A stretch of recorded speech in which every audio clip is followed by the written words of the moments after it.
Bueno, buenas tardes. Muchas gracias a todos por estar con nosotros hoy, los que están aquí en el auditorio de la Fundación Sanatorio Güemes y los que están allá, en donde sea que estén, viéndonos a través de lo que sea que nos están viendo. Les agradecemos que estén ahí. Eh, Como ustedes saben, hoy tenemos la presencia del doctor Daniel Andisco, el doctor Jorge Neira. Yo voy a tomar solo unos muy poquitos minutos para hacer una especie de introducción del porqué de este encuentro.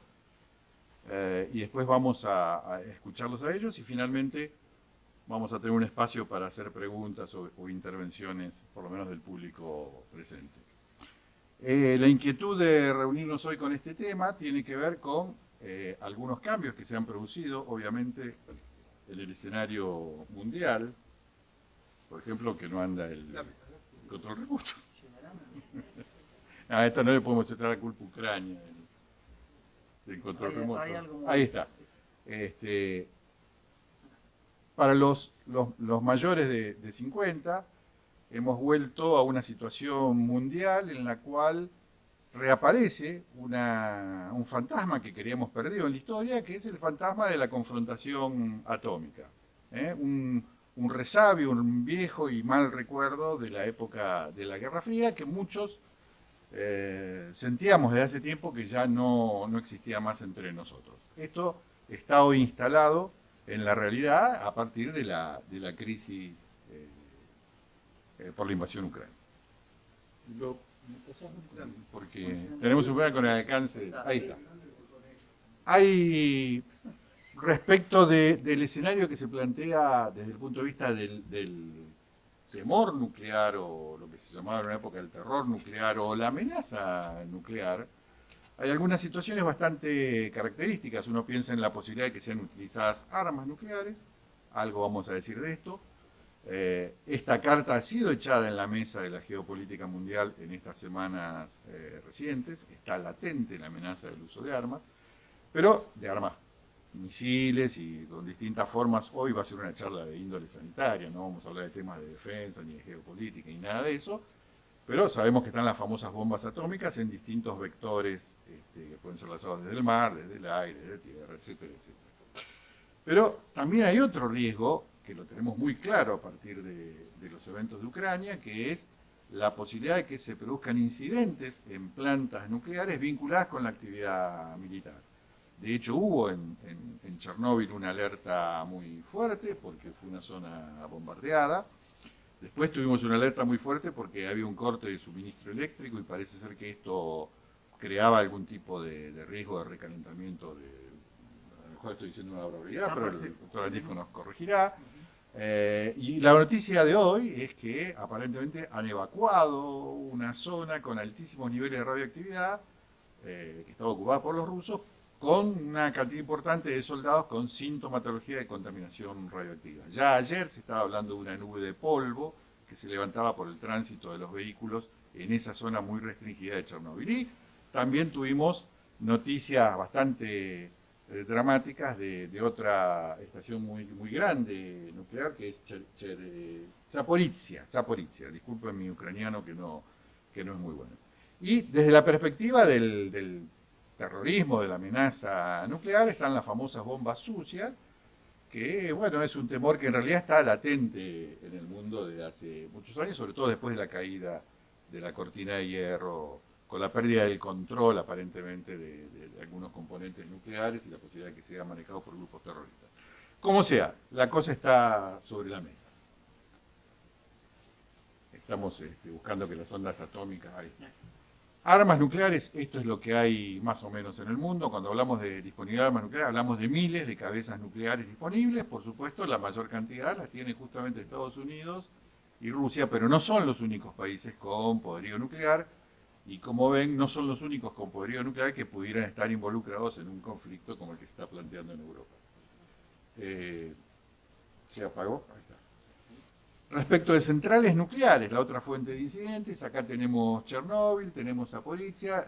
Ucrania es un país donde hay 16, 17 centrales nucleares en distintos grados de operatividad. Es un país muy nuclear. Y en Europa y en el mundo hay una cantidad de centrales nucleares muy importantes. Por supuesto, en Argentina también la tenemos. Cuando hablábamos ayer con Jorge Neira sobre la charla de hoy, él me recordaba una historia que después él la va a retomar en su exposición, que tiene que ver con la historia de Casandra. Casandra, una mítica hija del rey de Troya. ¿Por qué les quiero dar esta referencia de Casandra? Y les voy a contar muy brevemente esa historia. Porque de lo que estamos hablando es de preparación, de pensar en eventos cuya ocurrencia es probablemente muy poco, estaba buscando la palabra para decirlo correctamente, pero es muy poco posible. No deseamos pensar en estas cosas. No está, creo, en el ADN de nuestra cultura institucional y política pensar que las organizaciones responsables de estos temas deban prepararse con mucha anticipación o con la debida anticipación para eventos que nos parecen tan horribles que asumimos que no van a suceder nunca. Esto involucra no solo la preparación frente a un escenario nuclear, sino diversas amenazas muy catastróficas. Y acá es donde entra lo de Casandra. Casandra era la hija del rey de Troya y había nacido con el don de predecir el futuro. Pero la verdad que sufría mucho, era un don que se le imponía. Ella sufría con esta cosa de saber lo que iba a pasar. Casandra se enamora de Apolo. Apolo Dios, se enamora de Casandra. y Apolo de Casandra. Y Casandra lo quiere. Casandra no lo quiere, dice el doctor Neira. Esta es una novedad que tenemos por lo menos en los textos. Esto es de hoy. Ahí viene la maldición. Esto es de hoy. Es de Indomables. Sí. Lo cierto es que hay una especie de pacto en el cual Apolo le promete a Casandra que le va a enseñar a manejar este don, lo que hoy diríamos, le hace un coaching del don de la premonición, de la adivinación del futuro. Casandra realmente se siente muy complacida con esto, aprende a manejar sus evidencias, pero no corresponde al amor de Apolo en términos físicos. Apolo se enoja con ella y decide castigarla, haciendo que en todas sus predicciones tenga razón, pero que al mismo tiempo nadie la vaya a tener en cuenta. Casandra es uno de los que advierte a los troyanos de que no metan dentro de la ciudad el famoso caballo que los griegos les dejaron. Síndrome de Casandra. Hoy tenemos a nuestros dos invitados. El primero que va a hablar es el doctor Daniel Andisco. El doctor Andisco, perdón, es magíster en física médica. Es licenciado en gestión de instituciones educativas, es profesor superior en ciencias físicas de la UBA, es físico médico en varias instituciones de la Argentina, es un hombre del multiempleo, o sea, no es solo de los médicos, es todo el multiempleo. ¿Qué va a hacer? El corretaje, como diría Cerazo. Va y viene, de un isótopo a otro. Es auditor líder en el área de gestión de calidad del INC, el Instituto Nacional del Cáncer, y es responsable del laboratorio de dosimetría en el INC. Es docente en calidad y protección radiológica en diagnóstico por imágenes de la Sociedad Argentina de Radiología. También es miembro, docente y asesor en el capítulo de seguridad y protección radiológica de la misma sociedad y auditor en materia de acreditación de centros de diagnóstico por imágenes. En la Universidad Favoloro es profesor de diagnóstico por imágenes y control de calidad en la Facultad de Ingeniería y Ciencias Exactas. Es director de la Diplomatura en Aseguramiento de la Calidad de Radiodiagnóstico de Favaloro y profesor de Física de las Radiaciones en la Licenciatura de Producción de Bioimágenes.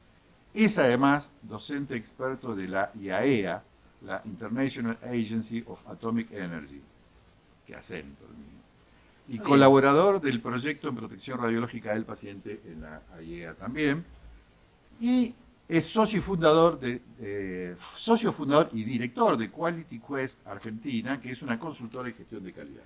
Todo. Pasamos el aviso del doctor Andisco.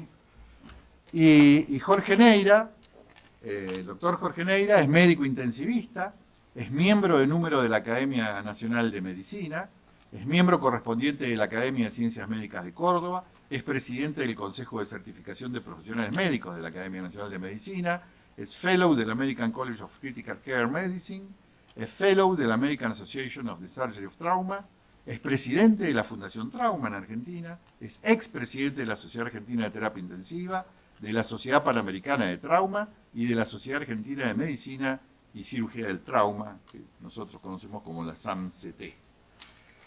Dicho todo esto, le pedimos al doctor Andisco que inicie su presentación. Bien, muchas gracias. ¿Sigue después de esta o...? ¿Me escuchan bien? Bien. Bueno, gracias por la presentación. Voy a hablar un poquito de radiaciones y de los efectos biológicos, como para hacer una introducción a este debate que a lo mejor se puede desencadenar acerca de todo esto que estamos viviendo, ¿no? En primer lugar, hacemos un repaso desde 1898, 1896. Henri Becquerel descubrió, obviamente, los efectos de las radiaciones, y ahí es donde empezaron a aparecer los primeros indicios de lo que hoy conocemos como radiaciones alfa, beta y gamma. Obviamente Pierre y Marie Curie, los esposos Curie, también descubrieron el radio y el polonio para aquella época. Y en primer lugar les quería contar que cuando hablamos de radiaciones, piensen en alfa, beta, gamma, X, todas son radiaciones ionizantes. Ionizante quiere decir que son capaces de arrancarle un electrón a un átomo. Como los átomos están siempre formando moléculas, las moléculas terminan desestabilizándose, sobre todo las moléculas biológicas. Por esa razón es que nos hacen daño, ¿sí? O sea, se arranca un electrón y la molécula termina, digamos, desordenándose. Las partículas alfa son fáciles de detener, se detienen con papel, con la piel. Son más pesadas, tienen 2 protones y 2 neutrones, y eso hace que se detengan inmediatamente, no penetran en el cuerpo, porque siempre son frenadas, incluso por algunos centímetros de aire ya se frenan, y son muy ionizantes porque tienen 2 cargas, son los 2 protones. Las partículas beta son de la masa de un electrón, hay beta más y beta menos. La beta menos son electrones, y la beta más son los positrones, la que nos da la gran ayuda en el PET, ¿no? En la tomografía por emisión de positrones se inyecta una sustancia en el paciente que emite positrones. Después tenemos los rayos X y gamma, que ya no son partículas, sino que son ondas. Son ondas electromagnéticas. Los físicos los llamamos fotones. Esos fotones penetran bastante en el cuerpo, pero no ionizan tanto. Eso hace que se puedan utilizar en medicina, para las placas de rayos X, por ejemplo, o los rayos gamma en medicina nuclear. Y los neutrones no tienen carga, pero ionizan de una manera indirecta, ¿no? En realidad, algún núcleo puede atrapar a ese neutrón y, bueno, puede hacer una desestabilización mucho más compleja. A medida que vamos avanzando en alfa, beta y gamma, también tiene que aumentar la barrera protectora. Por eso, en X y gamma se necesita plomo, o a veces paredes más gruesas. Pero ya para frenar neutrones necesitamos, ahí dice concreto, en realidad necesitamos hormigón. Por eso en radioterapia se usan mucho las paredes de hormigón muy grandes, porque no lo vamos a poder frenar tan fácilmente. Alfa y beta son más fáciles. Y con respecto a la energía de esas ondas, digamos, de esos fotones, los X y los gamma son de alta energía y eso es lo que los hace diferentes. Pueden ionizar. Pero son de la misma naturaleza que la luz, que el ultravioleta, que el infrarrojo, que las ondas del celular, ¿sí? Es todo lo mismo. Son ondas electromagnéticas. Lo que varía entre ellos es la frecuencia del fotón. Dicho de otra forma, X y gamma tienen incluso el UVC, o sea, ultravioleta lejano, tienen esa característica. Pueden ionizar, pueden alterar el ADN. Fundamentalmente esa es nuestra clave, nuestro gran problema. Los X, sin embargo, se están utilizando mucho en medicina desde hace muchos años, desde su descubrimiento en 1895, y tienen la gran ventaja de que no provienen de sustancias radiactivas. Los rayos X provienen de un tubo. Entonces, cuando el tubo está apagado, no hay radiación en la sala, ¿sí? Solo hay radiación durante el disparo, digamos. Eso pasa en tomografía, en rayos X, en el uso de un arco en C, en hemodinamia. Pero el problema lo tenemos acá, en las sustancias radiactivas, que tienen átomos que emiten radiación, Y esa radiación la van emitiendo en función de lo que llamamos periodo de semidesintegración, o conocido como tiempo de vida medio. Si yo tuviera un 100% de sustancia radiactiva, luego de cierta cantidad de tiempo voy a tener la mitad, porque fue liberando. A eso se lo llama periodo de semidesintegración. Y hay sustancias que tienen un periodo de semidesintegración corto, por ejemplo, segundos. Hay otros que tienen un intervalo intermedio, como el tecnesio 99, que lo ven ahí, que dice 6 horas. Es justo lo que necesitamos para un estudio de medicina nuclear. Y hay otros que, como el carbono 14, 5.700 años. Quiere decir que duran mucho. Entonces tenemos radioisótopos de muy alta duración y otros que instantáneamente desintegraron y listo. ¿Qué pasa? Que tenemos que saber de qué hablamos, ¿no? De qué material estamos hablando y de qué periodo de semidesintegración estamos hablando. Eso hace que pensemos en los repositorios nucleares, en dónde dejamos lo que quedó en una central nuclear, por ejemplo. Bueno, a medida que va pasando el tiempo va decayendo, o sea, van quedando cada vez menos átomos radiactivos. Y por eso tenemos que conocer muy bien el periodo de semidesintegración del cual estamos hablando. Uno de los grandes miedos, que a lo mejor lo tomamos en el debate, es dónde dejamos los residuos y por cuánto tiempo. Bueno, depende del tipo de material y obviamente pensar en qué se hace con esto, ¿no? Porque no es tan fácil. Tema para el debate. Las unidades que usamos son muchas. Yo les traje las dos que usamos en medicina. El miligray o gray. Gray es la unidad, miligray es lo que se usa en medicina, sobre todo cuando hablamos de las dosis que recibe un paciente. O el Sievert, que ya tiene en cuenta, fíjense la diferencia, el Sievert o el milisievert tiene en cuenta el daño biológico. ¿Qué órgano estoy irradiando? El Gray es una unidad de radiación que medimos los físicos con una cámara de ionización o con un Geiger. El Sievert tiene en cuenta el daño biológico, esa es la característica. Son dos unidades que utilizamos. Obviamente, a mayor Sievert, a mayor Gray, más grandes problemas vamos a tener, ¿no? Porque es mayor la dosis. Y esa dosis está relacionada con la ionización. Cuanto más ionicemos, más probabilidades de daño vamos a tener. Estos son los detectores, el Geiger famoso, que se utiliza mucho en la industria nuclear, en medicina nuclear, en los hospitales, y la cámara de ionización, que es la que usamos más con rayos X, que es la que sirve para ver los blindajes, para estudiar a ver si están bien los blindajes, por ejemplo. Y ahí ustedes ven cómo funciona, ¿no? Funciona ionizando un gas que tiene adentro. Así que ese es el gran problema cuando se habla de radiaciones, de la ionización.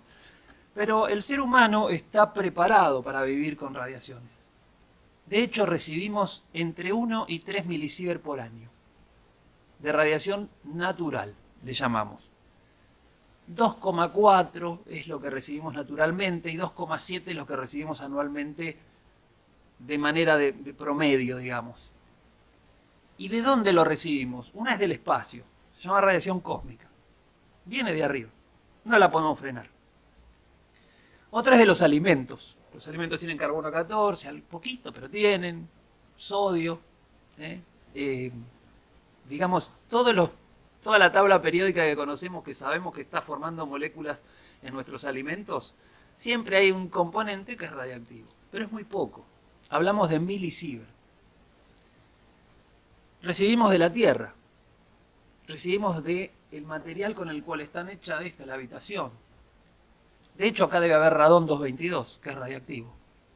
Y se ha utilizado radiación en muchas cosas. ¿Se acuerdan los sol de noche? Esa mediecita tenía torio. Y la usábamos cotidianamente. También había algunas agujas de relojes, incluso el mío tiene. Ahora no, pero en alguna época también se utilizó una pequeña porción, que son dosis muy bajas, pero se han utilizado. Y siempre nos fuimos dando cuenta con el tiempo de que no eran tan buenas estas radiaciones. Sin embargo, estamos preparados biológicamente para recibir estas dosis. ¿Sí? Eso es lo más importante, ¿no? Que estamos hablando de 2,4, en algunos lugares puede llegar a 3 o a 4 milisievert. Eso depende. Si tomamos un avión, estamos más alto. O sea, menos atmósfera, menos protección de la radiación cósmica. Entonces uno recibe al nivel del mar, fíjense ahí abajo el barquito, dice 0,03 microsievert por hora. En cambio, si tomamos un avión, vamos a recibir 5 microsievert por hora. Fíjense que hay dosis, ¿sí? Todavía estamos preparados para viajar en avión porque sigue siendo, digamos, una dosis relativamente baja. Y esta es una imagen que muestra un poquito de dónde, ¿no?, podemos llegar a recibir radiaciones, ¿no?, tanto naturales como las artificiales. Y debido a fuentes naturales y artificiales, recibimos bastante de lo natural, pero hoy en día recibimos mucho del área médica. Hay pacientes que salen de medicina nuclear y que fueron inyectados y caminan por delante nuestro. Un poquito vamos a recibir, siempre es poco. Y esa es la realidad. Del radón recibimos mucho, por eso es bueno ventilar ambientes. Los rayos cósmicos son tan energéticos que pasan techos, pasan paredes, pasan. Y los exámenes médicos, la verdad que nos dan a una dosis poblacional, es importante lo que deja porque se usan mucho. Y ahora vamos un poquito al tema de la radiobiología, ¿no? Porque no quiero hablar tanto. Prefiero dejar espacio para que intercambiemos ideas o preguntas. El gran problema que existe es que estas radiaciones ionizantes arrancan electrones de las moléculas que conforman el ADN, de alguna molécula, de alguna base. Y eso desestabiliza a la gran molécula ADN, generando una ruptura de una hélice. Si tiene mucha energía podría haber doble ruptura. Una generación es directa y otra es indirecta. La indirecta es a través de la generación de radicales libres. Se generan radicales libres en el citoplasma, en el nuclear, y a partir de ahí puede haber un corte de cadena. Y si no, directo. El fotón impacta directamente en algún átomo del ADN y bueno, lo corta. Por suerte existen mecanismos de reparación. Ese mecanismo hace que la célula pueda tomar, digamos, 3 caminos. Un camino es la muerte celular, la apoptosis, una necrosis, una desaparición del sistema. La otra es que se repare correctamente, que por suerte es la más probable, dependiendo del tejido y de lo que sucedió, de dónde esté, pero hay una probabilidad alta de reparación celular. Pero hay una muy baja, pero no nula, probabilidad de que la célula permanezca con el ADN alterado. Y eso genera un cáncer, ¿sí? Con bajísima probabilidad, pero no nula. A eso quiero decir, ¿sí? Cuando algo es no nulo, quiere decir que hay un 0,00, pero existe. La probabilidad existe. Y eso puede provenir de un fotón que venía del espacio, de un alimento, o sea, de algo natural, o puede venir de un estudio de rayos X, ¿sí? Todo es probabilístico, porque tenemos muchas células y muchas probabilidades de que ocurran cosas. La radiobiología justamente sostiene que ese 100% que necesitamos no exista. La reparación del daño celular no es 100% efectiva. Entonces siempre hay una pequeña probabilidad de que el daño celular exista. Y a lo largo de lo que hemos estudiado, después de Hiroshima y Nagasaki y después del uso de las radiaciones en diferentes áreas, hemos descubierto que existen 2 tipos de efectos de las radiaciones: los estocásticos y los determinísticos. Los determinísticos se producen a altas tasas de dosis. O sea, una vez que superamos cierto umbral, aparecerá este efecto, que se ve, incluso se detecta clínicamente. En cambio, los estocásticos son probabilísticos.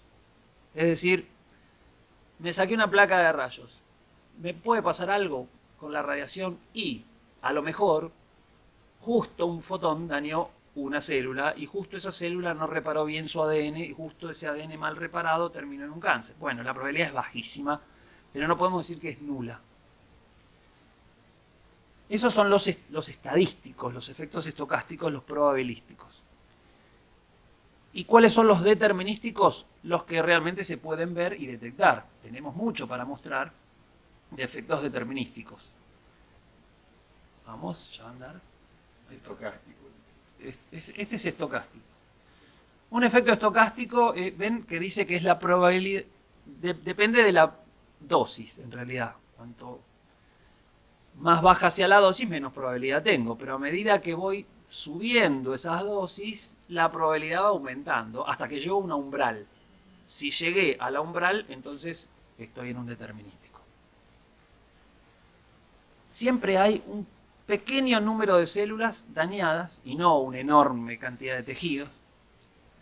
Y estos efectos se caracterizan porque la célula sobrevive con su genoma alterado. Si yo saco una placa es una cosa, pero si saco varias, la probabilidad es un poquitín mayor. Es como fumar un cigarrillo, generar una probabilidad de cáncer de pulmón debido a ese cigarrillo. Pero si yo tengo al otro día otro cigarrillo y otro, si yo aumento la cantidad, voy a aumentar la probabilidad. Así de simple. Y así funciona. Hablar de efectos determinísticos es hablar de una sobreexposición. Y esto de reactores nucleares que puedan fallar o que tengan un accidente o de bombas nucleares nos lleva a pensar en efectos determinísticos, claro, porque son dosis muy altas si estamos cerca. Los peligros son de sobreexposición, de irradiación interna o externa, instantánea o prolongada, podría ser a lo largo del tiempo mucha dosis, también suma. Sobre todo una parte importante del cuerpo que provoca la muerte de una gran cantidad de células, esa es la definición. Eso sucede ya cuando hablamos de sieverts, no de milisievert como les venía nombrando. 4 sieverts, 6 sieverts o 10 en adelante, dependiendo de muchos factores. Pero arriba de un sievert ya tenemos probabilidades de estar en lo umbral y arriba de 10 sievert probablemente ya tengamos la muerte. La muerte debido a radiaciones. Lo que ven ahí son solo fotos de accidentes. Gente que ha agarrado una fuente radiactiva con la mano, ahí tienen lo que sucedió, o que se la ha guardado en el bolsillo. Esto sucedió y sucede en industria, por ejemplo, donde hay fuentes radiactivas que se utilizan para el estudio de metales. Entonces utilizan fuentes radiactivas como fuente de irradiación gamma y bueno, a partir de ahí pueden, si no saben, pueden tomar el objeto que no, ustedes saben que las radiaciones no se sienten. Entonces yo tomo la fuente radiactiva, me la guardo en el bolsillo equivocadamente y bueno, eso es lo que termina sucediendo, ¿no? No suele suceder porque están muy controladas. Una fuente radiactiva está controlada todo el tiempo. Dónde está, quién la tiene, cuánto tiempo, etc. No solo la controla la empresa que lo tiene, sino la Autoridad Regulatoria Nuclear. O sea, hay mucho control. Estos son los efectos determinísticos que encontramos en medicina. El uso excesivo del arco en C o de un sistema de hemodinamia, un angiógrafo. El uso excesivo de un tomógrafo. Irradiando siempre en la misma zona, puede producir la pérdida del cabello. Pueden producirse opacidades en el cristalino, o sea, cataratas, y eso puede ocurrir no tanto en el paciente, sino más en los cardiólogos que están trabajando al lado todo el tiempo, si no se protegen adecuadamente con gafas plomadas. O sea, los efectos de las radiaciones ya son conocidos. En medicina no son tan fuertes porque hablamos de milisievert y miligray. Pero cuando estamos frente a estas cosas que nos traen hoy al debate, ¿no? De reactores nucleares y de bombas, ya no vamos a hablar de mili, vamos a hablar de dosis mucho más altas. Y el gran problema está en la contaminación, por ejemplo, radiactiva, que podamos llegar a tener. Por eso se usan esos trajes, ¿no? Para que cuando uno se acerca a un lugar que puede haber radiación, el traje no va a proteger de la gamma y la X, porque esas pasan. Ese traje va a proteger de polvo, de objetos que se puedan pegar a nuestro cuerpo, y para evitar que se peguen a nuestro cuerpo, se pegan mejor a un traje. Después ese traje se saca y se lava. Y se mide a ver si había o no había. Y por eso es que respiran también. No sé si ven ahí en la espalda, tienen el tanque. El último de atrás de amarillo tienen el tanque de oxígeno, que justamente es para poder respirar durante un cierto tiempo y no tener que respirar aire que a lo mejor estaba contaminado. Si tenemos una exposición a la radiación importante, sea interna o externa, puede aparecer leucemia a los primeros años por ahí, y si no algo más tardío, puede aparecer algún cáncer de tiroides. Eso depende de la dosis, depende del paciente también, de la radiobiología de ese paciente y de cómo fue la irradiación. Una cosa es de golpe, una cosa es en un minuto, en una hora. El cuerpo reacciona de manera diferente. Y lo otro que les quería contar es que hay contaminaciones internas y externas. Las internas es ingerir, es que se introduzca la sustancia radiactiva, y ese es un problema porque permanece adentro.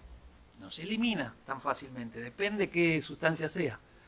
Ustedes saben mucho más que yo que hay sustancias que se eliminan por orina, hay sustancias que son fáciles de eliminar, por ahí hay sustancias que quedan.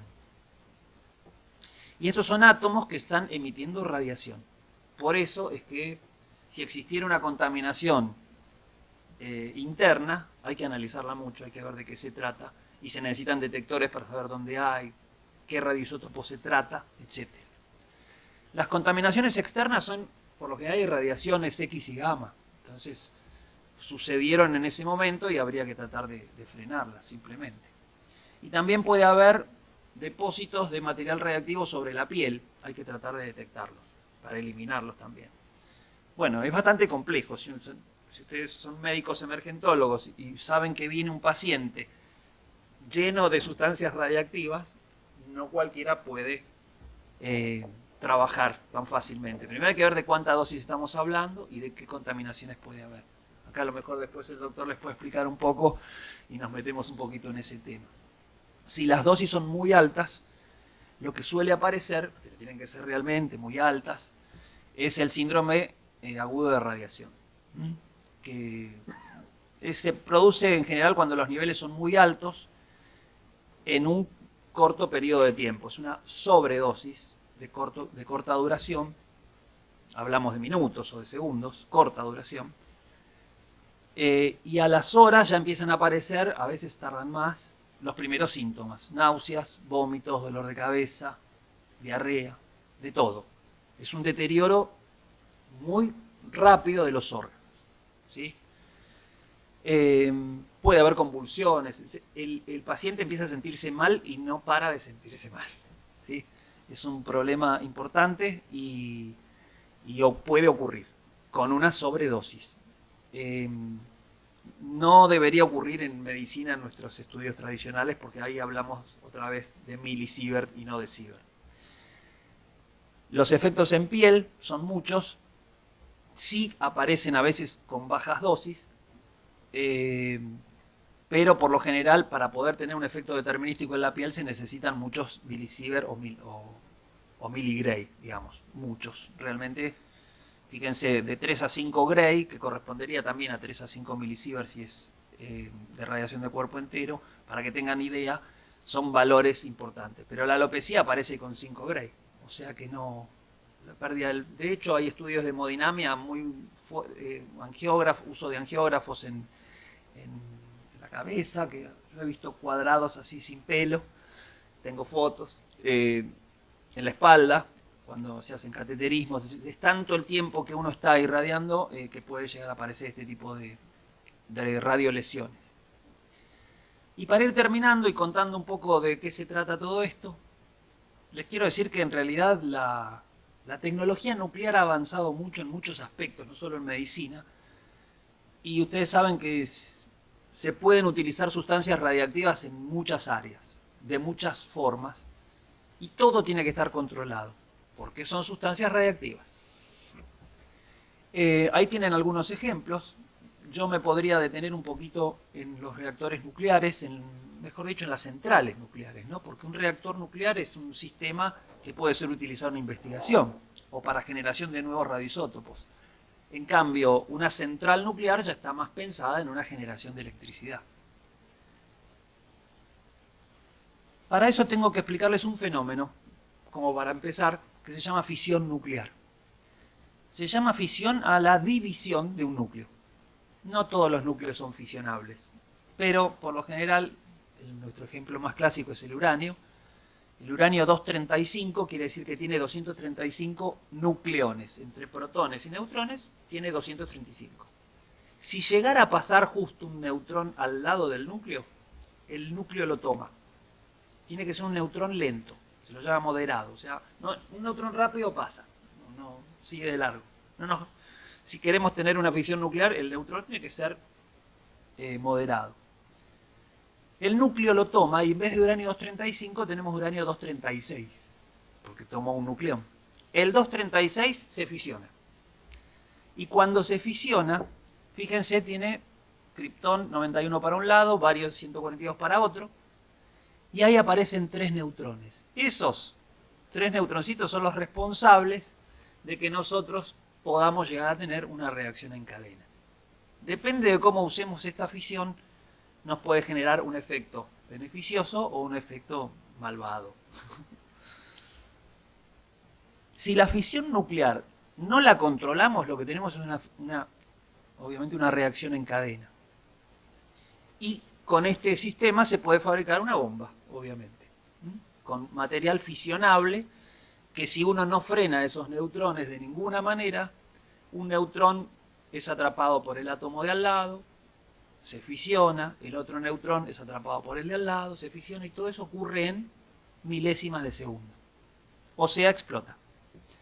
Y eso puede llegar a tener, depende de la cantidad de uranio, una reacción importante. Estamos hablando de la bomba nuclear, tiene muchos kilotones, ¿sí?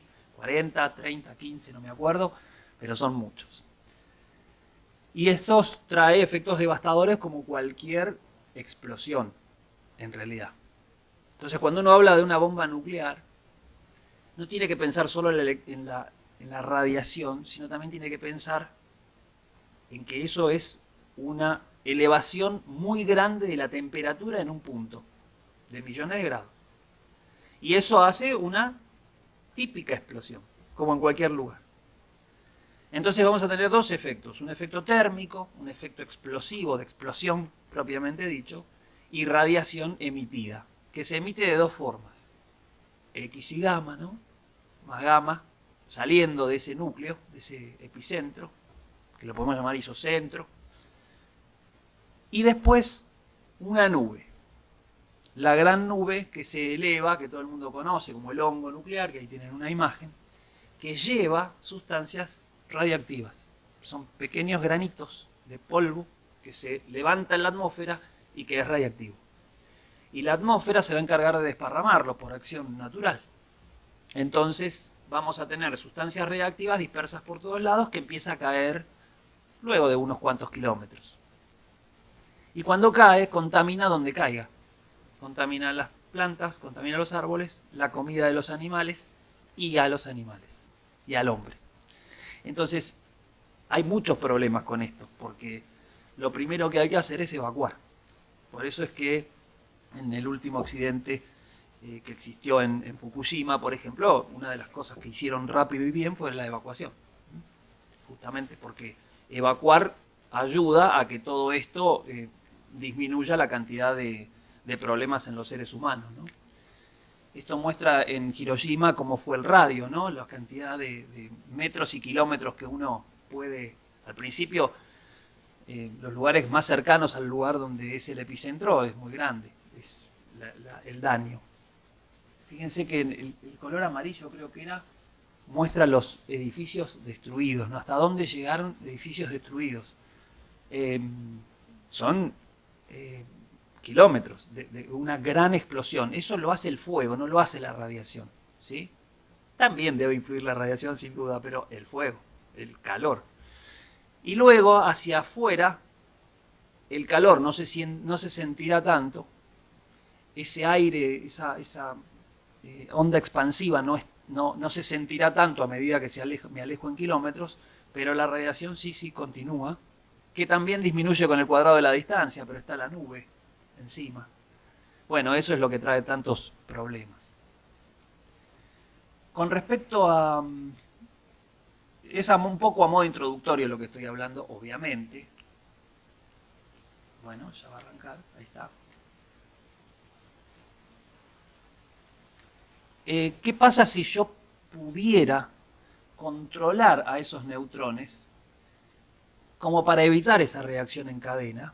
Bueno, eso se pueden controlar con algún material que son barras, se llaman barras de cadmio, en general usan el cadmio, puede ser otro material similar, y con esto tenemos un reactor nuclear. Un reactor nuclear es un sistema de ingeniería muy bueno, muy ingenioso, que tiene material combustible como el uranio, pero para poder frenar a esos neutrones le meten un sistema que los frena de verdad, los frena. ¡Tic! El neutrón se frena y no llega al otro átomo, o llegan menos. Es una reacción nuclear de fisión controlada. Bueno, de eso se trata el gran invento de un reactor nuclear, es tomar elemento combustible, en este caso es el uranio, pero puede ser otro, pero es el que hasta ahora se sigue utilizando. Puede haber uranio natural o uranio enriquecido. El uranio enriquecido tiene más porcentaje de 235, es muy simple. Si no se usa uranio natural, se lo coloca en grandes piletones de agua que sirven para moderar a esos neutrones. ¿Se acuerdan que había que frenarlos? Porque si son muy rápidos no accionan. Pero a la vez, si hay que frenarlos del todo para que el reactor no funcione o baje su potencia, tengo que bajar las barras. Y son barras de verdad, que incluso si necesitara las suelto para que caigan por gravedad y se frena el reactor. ¿Sí? Y se llaman, bueno, acá se usan las barras de cadmio, es el material que más se usa, pero sirve para eso. Y Chernobyl tuvo un problema justamente con esto. Fue una prueba que no estaba bien hecha, o no me acuerdo exactamente cómo era el problema, pero tenía que ver con una de las pruebas de las barras. Entonces trataron de ver a ver si el reactor funcionaba con baja potencia, y entonces bajaron las barras. Como vieron que no funcionaba, las subieron. Cuando las subieron se recalentó y ahí se complicó. Y a modo ilustrativo, así funciona una central nuclear, ¿no? Tiene un núcleo, el reactor, con el material fisionable, que es el uranio, y ahí ustedes ven que dice barras de control. Eso es lo más importante, las barras de control. Entonces, si las barras están bajas, el reactor baja la potencia. Si subo las barras, el reactor sube la potencia. Así de simple, porque dejo pasar más de esos neutrones y más material se fisiona. El reactor calienta agua. Y como está a alta presión, esa agua caliente, digamos, llega a cientos de grados, no muchos, pero 200 grados creo, y transmite todo ese calor a otro circuito de agua que no tiene nada que ver con el que estaba dentro del reactor. Por eso está el que está en color naranja es el circuito del reactor. El que está en otro color es agua común, circulando por otras cañerías. Y donde dice generador de vapor es donde figura lo que se llama el intercambiador de calor. Entonces, el combustible calienta agua, genera vapor, y el vapor mueve turbinas. Y con una turbina moviéndose yo tengo energía eléctrica. Punto. No hay ningún otro secreto acá.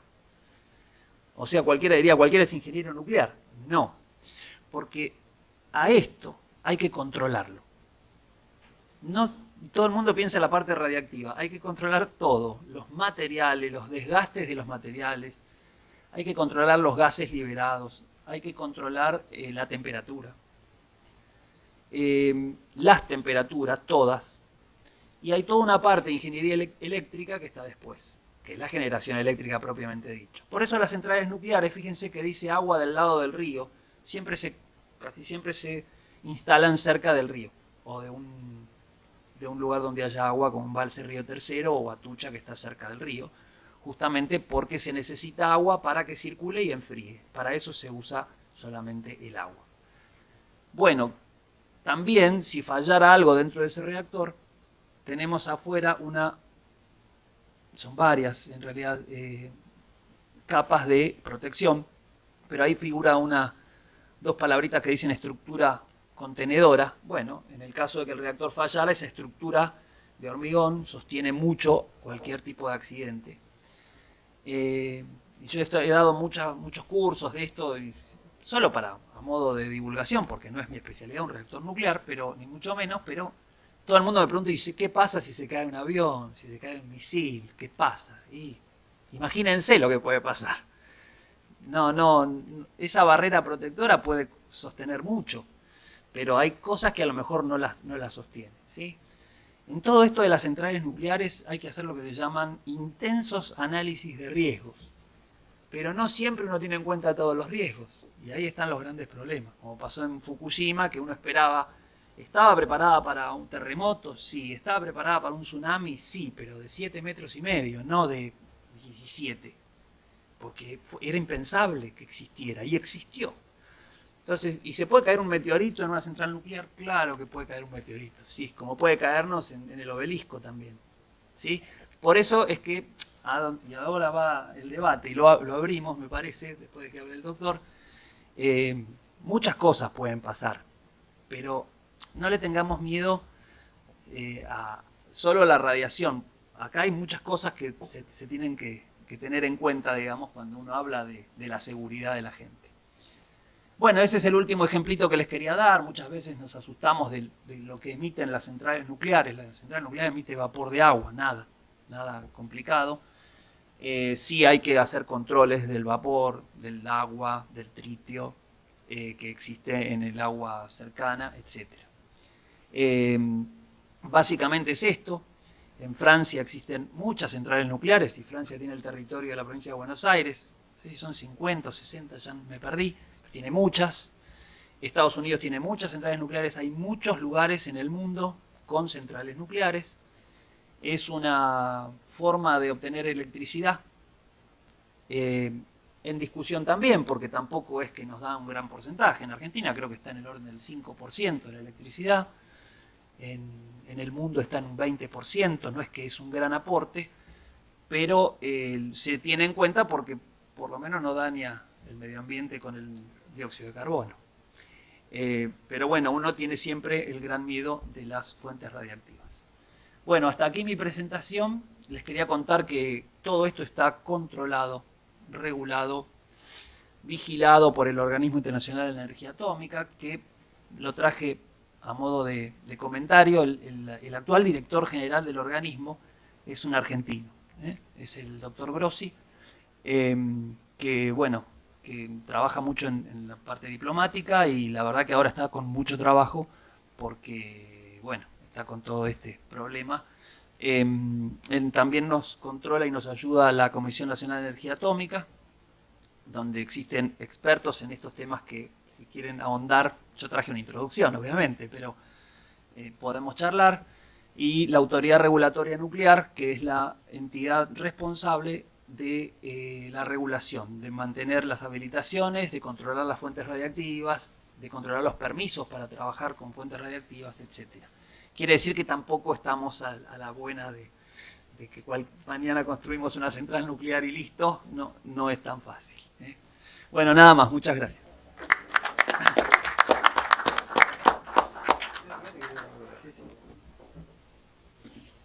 Bueno, menos mal que habló Daniel, porque si no tenía que dar yo, era más complicado para mí. ¿Podemos pasar las diapositivas? Bueno, el problema es qué hacemos con esto, ¿no? Porque en realidad... ¿Con este? ¿Ahí? Bueno. Vamos a ver qué hacemos con este inconveniente, ¿no? A ver cuál era. No, a la derecha. De la derecha. Digamos, tenemos una realidad que es la pandemia, ¿no? Y la pandemia es un buen ejemplo. Hoy esto es impensado, ¿no? Si uno piensa en la pandemia de 1918, hubo 50 millones de muertos. La gripe, la famosa gripe española, que le pusieron el nombre de gripe española porque como habían estado todos en guerra, dijeron mejor ponerle española porque si le pones a Alemania encima de que perdieron la guerra le vamos a echar la culpa a la gripe. Pero la gripe, digamos, no fue solamente en España. Hubo 80 millones de personas, de 50 y 80 personas que fallecieron. Y esta pandemia no se queda atrás. Fíjense la cantidad de casos, hubo 486 millones de casos y 6 millones de muertos. Y si ustedes se fijan, digamos, el próximo slide, que es esto de ayer, digamos, de ayer a la tarde, digamos, si ustedes ven Argentina hay 128.000 muertos, no nos quedamos atrás, y hay casi 9 millones, más de 9 millones de casos, ¿no? Así que en realidad este es un pico, digamos, un pico de la demanda, digamos, al sistema de salud. Esto es lo que así se conoce, ¿no? Muy bien. Lo tomamos como ejemplo porque es una realidad, ¿no? Cuando con esto del síndrome de Cassandra que decía Javier, bueno, esto claramente pasa, digamos, ¿no? Y si ustedes analizan lo que pasó, digamos, la primera epidemia reconocida fue en el tiempo de los hititas.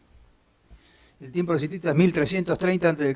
Que ya hay publicaciones sobre las epidemias que se producían. Así que epidemias hay y pandemias, porque por ejemplo la peste negra de Justiniano duró 50 años.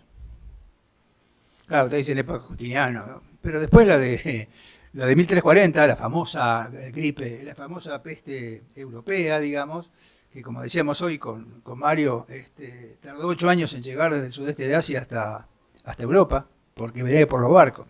Ahora llegan con los aviones, por eso es que la difusión es tan grande, ¿no? Y este es el gran inconveniente que hay. Y en realidad, si ustedes ven lo que significa, digamos, la teoría del desastre, es que ante cualquier evento adverso, que puede ser producido por fenómenos naturales, o producidos por el hombre, o mezclados, por ejemplo, el tema que comentaba Daniel de Fukushima, es una mezcla de un fenómeno producido, un fenómeno natural, que es un tsunami o un terremoto, más una complicación de algo producido por el hombre, que es una central nuclear.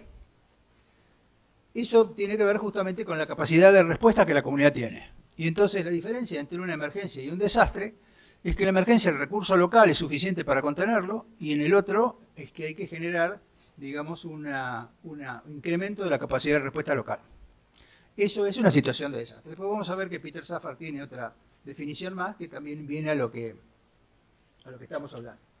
Para esto hay un plan multipropósito. Cuando uno tiene que hacer un plan institucional, lo hace multipropósito. Y entonces ustedes ven, por ejemplo, si tomamos aquí los mal llamados desastres naturales, yo tengo siempre problemas con la semántica porque el desastre no es natural. Cuando ustedes tienen un fenómeno natural, ya sea un ciclón, un terremoto o, por ejemplo, un huracán, el desastre es producido por la vulnerabilidad de las personas. Por ejemplo, un huracán en Estados Unidos tiene una mínima cantidad de personas que están involucradas. Si el mismo ciclón, porque cuando se producen en el sur, digamos en el hemisferio sur, se llaman ciclones o tifones, producido en Bangladesh, tiene miles de personas involucradas, ¿no? O los tsunamis, fíjense el tsunami famoso que hubo en el sudeste de Asia. O sea que esto tiene que ver con la vulnerabilidad, porque el riesgo, digamos, está directamente vinculado a la amenaza, y en este caso la amenaza es el fenómeno natural, pero es inversamente proporcional a la vulnerabilidad de las personas. Y la vulnerabilidad de las personas puede ser que si ustedes viven en un lugar, hoy estaba escuchando un National Geographic que estaba hablando de la falla de San Andrés, están esperando el Big One, porque dicen que de acuerdo con el movimiento que tiene la falla, en algún momento tiene que aparecer. Y ya pasaron 300 años desde el último terremoto, que fue terrible, así que están esperando que en cualquier momento pase. Ahora, ¿de qué depende la cantidad de víctimas? Va a depender de la vulnerabilidad de la persona. Se supone que la ciudad de San Francisco, por ejemplo, es total y absolutamente antisísmica, lo cual no quiere decir que no tengan víctimas, pero va a ser mucho menos que si no son antisísmicas. Entonces, tomando el tema, aparte de los fenómenos naturales, existen otros efectos, como por ejemplo todo lo que tiene que ver con lo biológico. Lo biológico pueden ser las epidemias, las pandemias, en este caso particular, o pueden ser ataques biológicos. Y como ataques biológicos tuvimos uno concreto, que fue el anthrax. ¿Se acuerdan cuando priorizaban el anthrax, mandaban la carta? O algunos, como por ejemplo la viruela, y después hay algunos otros, como por ejemplo todas las fiebres hemorrágicas, que podrían ser elementos de bioterrorismo, ¿no? Y después aparecen todos los que se llaman los QBN. QBN es químico, biológico y nuclear, ¿no? QBN, el químico, es las sustancias químicas, y en este caso hay una cierta correlación entre lo que decía Daniel, porque una persona contaminada por radiación tiene el mismo tratamiento que si tuviera un tóxico, porque es un tóxico que tiene que eliminar, como decía, por cualquier vía, digamos, pero lo tiene que eliminar. Entonces, las personas contaminadas comparten algunas cosas con los desastres químicos. Así que QBN es algo bastante común. Claro, uno no puede hacer un plan para cada cosa, porque si no tendría que tener 10 planes. Lo que tiene que hacer es un solo plan de respuesta con las contingencias adecuadas para cada caso, que habitualmente tienen que ver con los riesgos del área programática, del lugar donde uno trabaja. Yo cuando era director de emergencia, lo que hacíamos con los hospitales, que hacíamos los planes, era primero hacer el mapa de riesgo del área programática del hospital. Entonces el hospital recorría su zona y dice, bueno, tengo una cancha de fútbol, tengo una central, por ejemplo, la Comisión de Energía Atómica, tengo una fábrica o tengo algo. Y ahí entonces se tomaban los riesgos y se veía qué posibilidades había de planes para armar los planes de contingencia. Muy bien. Fíjense que en el diseño 2005-2015 hubo 700.000 muertos, más de 700.000 muertos por desastres en todo el mundo. Entonces dice, mucho, no parecen ser muchos, 700.000 muertos, no, fíjense que hay 127.000 muertos por la pandemia solamente acá en Argentina, ¿no? Y hay 400 en el mundo. Hay 23 millones sin techo, pero acá aparece una cosa importante que es 1.5 millones de personas afectadas por desastres. Me alegro que esté Oscar, porque Oscar conoce muy bien todo el tema, el impacto económico que tienen los desastres sobre las personas. Porque ¿qué significa 1,5 millones de personas? Fíjense lo que está pasando en Ucrania ahora. En Ucrania uno de los problemas es que hay 3 millones de refugiados. Y eso tiene que ver con un costo que se le agrega, digamos, al país que los recibe, más todo lo que tiene que ver con la logística para poder albergar a esas personas y el costo que significa estos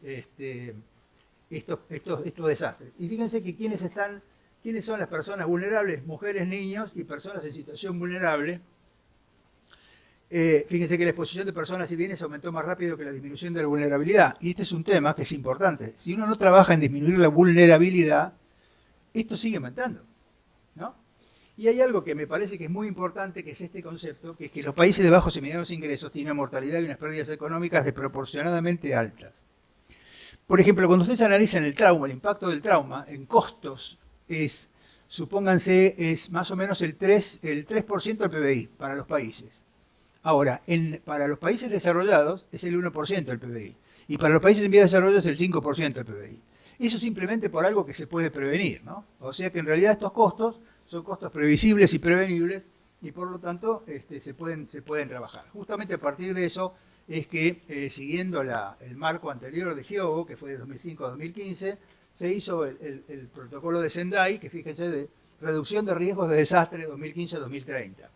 Y se basa básicamente en la resiliencia. La resiliencia es la capacidad que tiene el sistema, la comunidad o la sociedad expuesta a un peligro, a cómo resurge de ese peligro, ¿no? Cómo restaura digamos, su normalidad. Vamos a dejar esto que no se lee, pero yo diría que aquí estos son los puntos más importantes. ¿Cuáles son las reducciones sustanciales? Primero es bajar la mortalidad global de los desastres. Después el número de personas afectadas. Esto es vulnerabilidad. Esto es sacar la exposición de esas personas a riesgos que se pueden evitar. Las pérdidas económicas en relación con el PIB y el daño económico a la infraestructura crítica y disrupción de los servicios básicos. Y los aumentos en el número de países que tengan estos planes de reducción de los desastres. En la cooperación internacional, hoy estábamos hablando en un workshop que tuvimos con la Academia de Ciencias del Reino Unido, que yo le decía, los países de altos ingresos deberían fomentar el fondeo de investigación para países de bajos y medianos ingresos. Tendrían que juntar, digamos, información para que fueran accesibles a países de bajos y medianos ingresos, porque los países de bajos y medianos ingresos son los que más necesitan financiación y son los que tienen más dificultad para conseguirlo. Y después el acceso a los planes multipropósito, multipeligro y sistemas de alarma. Esto es lo más importante. En ese sentido, este trabajo, que me parece que es excelente, este trabajo es de George Annecy. George Annecy estuvo justamente la mañana en el workshop donde estábamos nosotros. Es para los intensivistas. George Annecy es intensivista del SCCM. Trabaja en Filadelfia, en Penn University, y tiene un abordaje conceptual adaptable para la preparación del hospital para el aumento de la demanda, ¿no? Y entonces tiene dos cosas que son las causas del aumento de la demanda y las 4 S, que para nosotros son 4E, que lo vamos a revisar para que ustedes lo vean. ¿Qué significa un aumento de la demanda? El aumento de la demanda puede ser el incremento del volumen de pacientes, incremento del volumen del paciente, puede ser que tenga un incremento de la agudeza, de la gravedad de los pacientes. Por ejemplo, nosotros tuvimos un aumento de pacientes con la pandemia de COVID, pero no solamente tuvimos aumento de pacientes, sino aumento de la severidad. Y no es lo mismo, porque significa que uno tiene que utilizar más recursos. Los requerimientos específicos, que en el caso particular del COVID eran los equipos de protección personal, más las habitaciones de aislamiento, y la reducción de los recursos generada por la misma situación, que es que los efectores del sistema de salud se enferman. Entonces, estas cosas hay que tener en cuenta cuando uno tiene que organizar la estructura de respuesta, ¿no? Por ejemplo, supongamos que el hospital tiene 200 camas, yo digo, bueno, tengo 200 camas. ¿Cuántos tengo cuidados intensivos? Tengo 30. ¿Cómo hago para pasar de 30 a 60 o a 90 camas en un plazo prudencial para hacer frente a la demanda con lo que tengo? Y acá entonces aparecen las 4E, ¿no? Las 4E, que son las 4S que dice George Anesi, que es la S de space, que es espacio, el equipo, digamos, el equipo que es el recurso humano, el equipamiento, que ellos llaman el staff con U, que es cómo se hace para aumentar las órdenes de suministro, cómo se puede lograr el suministro adecuado, y la estructura, que es cómo funciona el sistema con los protocolos clínicos, con el triaje, con el testeo de casos probables, y esto es lo que permite organizar el hospital cuando uno tiene un aumento de la demanda. Pero claro, lo que pasa siempre es que cuando uno tiene un aumento de la demanda, esto lo tiene que hacer rápido. Y cuando lo hace rápido, muchas veces se equivoca. Y está claro que la mortalidad de COVID, y esto es algo que está reconocido, digamos, internacionalmente, fue alta al principio por esta incapacidad de respuesta. Los pacientes que se morían porque estaban mal ventilados. Y se morían que estaban mal ventilados porque había muchos más que había habitualmente, y no todos los que atendían a los pacientes ventilados sabían ventilar a un paciente, ¿no? Así que estas son las cosas que uno tiene que tener en cuenta, y aparece aquí lo que se llama la tensión de la capacidad del sistema. El sistema se pone en tensión porque tiene la demanda por un lado con la oferta que ustedes tienen, la oferta que no es elástica y la demanda que cada vez se incrementa.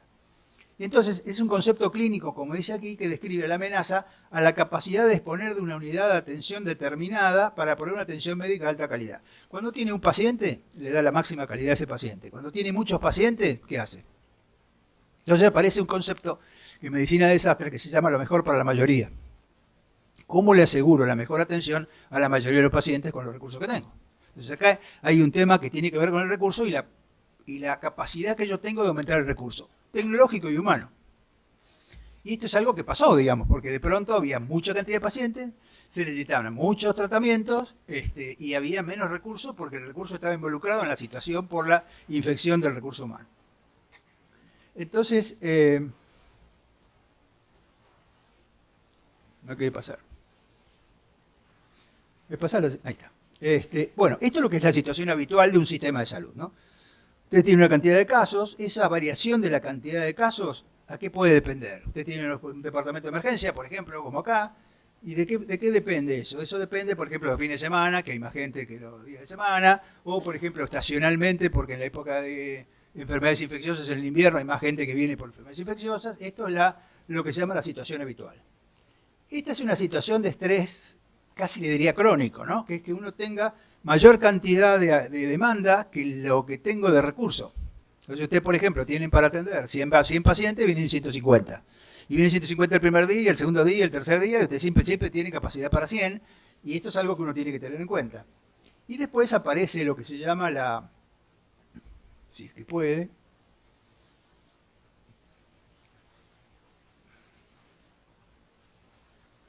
aparece esto, ¿no? Que es que ustedes tienen una situación probablemente normal y de pronto hay un incremento de la demanda. Este incremento de la demanda puede ser de dos maneras. Ustedes pueden tener, como por ejemplo, ¿se acuerdan que cuando empezó la pandemia de COVID en Líbano hubo una explosión en el puerto? Porque tenían nitrato de no sé qué, y el nitrato explotó y tuvieron como 200 o 300 víctimas, además del COVID. O sea que además de tener a pacientes de COVID, tuvieron que atender a las 300 víctimas de golpe. En el caso de estas situaciones, donde ustedes tienen algo que empieza y termina, es así. Tienen una gran demanda inicial, la demanda se acomoda y en una semana, 10 días, ustedes ya vuelven otra vez a la situación de normalidad. ¿Qué pasa con la situación de COVID? La extensión. Es una extensión que estresa al sistema en forma crónica y es algo completamente diferente porque ustedes tienen que esta demanda crítica puede dar semanas, meses y como vamos ahora, ya vamos por 2 años y no sabemos qué va a pasar en junio, ¿no? Muy bien, entonces aquí es donde uno tiene que empezar a trabajar cómo hago yo para enfrentar esta sobretensión aguda. Bueno, tengo el tema de la preparación del incremento súbito e inesperado de pacientes, tengo la preparación para la reducción súbita de recursos, que es algo que lo tengo que tener programado. Yo tengo que saber que voy a perder infraestructura y tengo que alterar la cadena de suministros. Y aparece aquí, digamos, este tema, que es la capacidad convencional, que es lo que tengo en situación de normalidad, la capacidad de contingencia, cómo hago para prever la contingencia y cómo hago con la capacidad en la situación de crisis. Esto es interesante porque esto lo hablábamos hoy con con George Anesi, y yo le decía que en realidad lo que hay que hacer en situación de normalidad es tener un plan de preparación de la institución para el incremento de la demanda. Que sea por pasos, digamos. ¿Cómo puedo hacer yo para aumentar un 20% de la capacidad de la institución, un 40% de la capacidad de la institución, un 60% de la capacidad de la institución? Porque en alguna situación puede pasar, como pasó con el COVID, que se utilizó el 100% de la capacidad de la institución. Y esto es algo que hay que hacerlo en tiempos de paz. Por ejemplo, fíjense lo que fue llamativo, digamos, en estos casos fue la cantidad de camas de cuidados intensivos que hubo que incrementar, que eran, digamos, la cantidad se incrementó de 7.000 a 10.000 o 11.000 camas, pero hay cosas que no se tira, que es el recurso humano. Entonces, ¿cómo hacemos para que pasar de 7.000 a 10.000 camas con el mismo recurso humano? ¿Cómo se complementa esto para poder trabajar adecuadamente? Bueno, por supuesto que todas las instituciones, esto es el CCM, la Sociedad Americana de Medicina Crítica, esto es todo lo que se había publicado. Fíjense que hay una cantidad importante de información. Que esta es otra cosa importante, que es lo que se llamó la infodemia. Que de pronto ustedes tienen tanto para leer que no sabían por dónde empezar. Y dentro de esta infodemia, como no hubo revisión de pares, porque los trabajos salían así como entraban, salía lo bueno y lo malo. Y entonces, ¿cómo se hace para asegurarse que la calidad de trabajo es suficientemente buena como para adoptar un cambio en la mecánica, digamos, de tratamiento, ¿no? Bueno, lo mismo que tiene que ver, por ejemplo, con el tema de los equipos de protección personal, que se discutió mucho cuáles eran las situaciones. Y Peter Safar, hace muchos años, yo lo conocí a Peter Safar porque, yo no sé si vos te acordás, Fernando, pero Peter Safar se sentaba en el primer asiento, cuando tenía 80 años, se sentaba en el primer asiento de los congresos, el sábado al mediodía, que era cuando se terminaba, y tomaba nota. Y yo no lo podía creer, porque Peter Safar tenía publicado 2.000 trabajos. Cuando se murió, hicieron el obituario, tenía publicado 2.000 trabajos. Un referente, digamos, científico de la medicina, tipo que descubrió la forma de hacer resucitación cardiopulmonar, pero el tipo a los 80 años seguía escuchando a la gente, era una cosa impresionante. Y lo que él siempre decía es que en realidad hay que diferenciar lo que se llaman los eventos con múltiples víctimas de los verdaderos desastres. Fíjense que cuando fue el terremoto de México en 1985, que fue un elemento con víctimas múltiples, porque era un desastre producido por fenómenos naturales, que se involucró el hospital y el hospital se derrumbó. Y el Hospital Juárez se cayó con 1.500 camas. O sea que no solamente se quedaron con las víctimas del hospital, sino que además se quedaron sin 1.500 camas. Entonces, esta es la verdadera situación de desastre, y la otra son eventos con víctimas múltiples, que me parece algo más importante, porque la capacidad instalada se encuentra intacta. Y bueno, acá volvemos otra vez al mismo tema, digamos cuáles son las cosas. Por ejemplo, en el caso particular de las infecciones, el requerimiento específico eran los EPP. Pero si ustedes tienen un paciente contaminado, como decía recién Daniel, contaminado y radioactivo, también necesita un EPP. O sea, para hacer que el paciente se decontamine, cuando se lo recibe, hay que recibirle con un equipo de EPP. Y con guantes de nitrilo, no guantes de látex, tienen que tener un equipo completo. Bueno, ahí se definirá qué tipo de equipo, lo vamos a ver más adelante. Y esto es importante, porque esto debería tener cada hospital en la puerta la capacidad de poder decontaminar a las personas. Recuerden que para decontaminar a una persona, para lavarla, se necesitan 100 litros de agua, y si más o menos entre 5 y 10 minutos. Usted dice, bueno, no es tanto, agarro una manguera, me pongo en la puerta y empiezo a manguerear a los que vienen. Pero si vienen 200 personas, ustedes multiplican 200 por 100 litros, son 20.000 litros. Y además, si multiplican 200 por 10 minutos, son 2.000 minutos. ¿Cuántos minutos son 2.000? ¿Cuántas horas? Claro, entonces usted se pasa el día manguereando, y el pobre Cristo que estaba en la cola al final se murió antes, que no hace falta que lo mangueree, pues ya se murió. Pero estas son las cosas que uno tiene que tener en cuenta, ¿no? Lo mismo que los pacientes que requieren elementos críticos. Yo recuerdo hace muchos años, cuando estábamos haciendo el FDM en la Sociedad Americana, el Fundamentals of Disaster Medicine, que una de las cosas que siempre se decía era que en una situación de pandemia, el hospital tiene que transformarse en una gran unidad de cuidados intensivos. ¿Por qué? Porque en realidad lo que es ambulatorio se puede tratar afuera del hospital. Y el resto, digamos, podría ser una unidad de cuidados intermedios, pero unidades de cuidados intermedios intensivos, vinculadas, y eso sería lo que tendría que ser la estructura hospitalaria. Por eso importa cómo puedo yo, digamos, usted en situación de normalidad tienen 80 camas de terapia, ¿PFR? Supongamos que yo necesito 160, ¿cómo hago? Bueno, yo tengo que tener previsto. Si tengo 80 ahora, si necesito por algún tema aumentar a 20, ¿dónde los pongo? ¿Dónde los voy a hacer? ¿Cómo hago la estructura? ¿Quién se va a hacer cargo del tema? Porque después tengo 120 camas, pero no tengo el personal para hacerlo. Después vamos a ver cómo cómo se resuelve ese tema, ¿no? Lo mismo que el aumento de la necesidad de equipo de protección personal y la disponibilidad, cómo se hace para conseguirlo esto, ¿no? Y sobre todo trabajar en el tema de la reducción de los recursos. Fíjense, por ejemplo, estas son situaciones, son fotos de la realidad, esto es lo que pasó, miren la cantidad de pacientes, ¿cómo no va a aumentar la mortalidad acá? Si nosotros en las unidades de cuidados intensivos, en condiciones normales, en los meses de julio y agosto, que es cuando es la mayor cantidad de pacientes ventilados, la mortalidad no es más alta, ¿ver? Si vos comparás la mortalidad de julio y agosto con enero, febrero, por día cama ventilado estoy diciendo, ¿no? La mortalidad es más alta. ¿Por qué? Porque el paciente no es porque tiene más necesidad, sino porque tiene menos posibilidad de ofrecer el recurso que necesita. Eso en condiciones de normalidad. Multipliquen esto por la cantidad de pacientes y esto explica la alta mortalidad que tuvo la pandemia. Yo tuve bastante vínculo con las unidades de cuidados intensivos del interior del país y hasta la misma gente del interior del país decía, nosotros somos el interior del interior, ¿no? Porque no solamente estaban en la provincia, sino que también no estaban en la capital. Y entonces, por ejemplo, era un tema muy común poner en el mismo sachet la sedación, la analgesia, la relajación y dejarlo una semana. Y si después no lo podíamos detectar, y no, claro, es imposible, digamos. Entonces, cuando ustedes quieren hacer el destete y decir, no se puede porque esos pacientes no se atienden como corresponde porque no tenían personal para hacerlo, ¿no? Y estas son las cosas que uno tiene que tener en cuenta, ¿no? Fíjense lo que pasa. Por ejemplo, a mí me causaba gracia porque yo leía los trabajos de americanos, y el trabajo americano, si no, mandaba con la ventilación mecánica, pero un tiempo prudencial y lo pasaban a ECMO. ¿Cuántos pacientes se puede hacer ECMO en la Argentina? Vos que tenés experiencia, Fer. ¿Cuántos, supongamos? Por semana.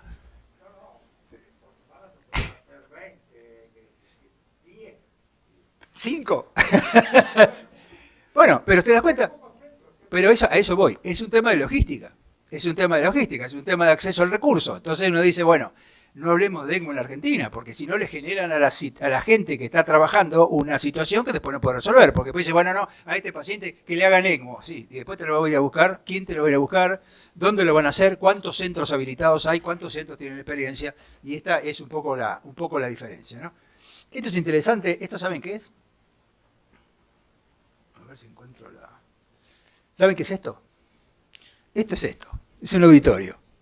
Es un auditorio que está preparado para el incremento de la demanda, porque fíjense que en el auditorio tenían bocas de oxígeno, de aire y de aspiración a lo largo del auditorio. Es como que el auditorio estaba preparado, entonces si yo necesito, acá puedo armar una unidad de cuidados intensivos con cierta facilidad, digamos, haciendo ciertos cambios en la estructura, pero se puede ventilar al paciente porque está preparado para hacerlo. Esto es lo que uno tiene que tener en la cabeza, cómo aprovecho el recurso que tengo para que con la preparación adecuada yo pueda transformar lo que necesito.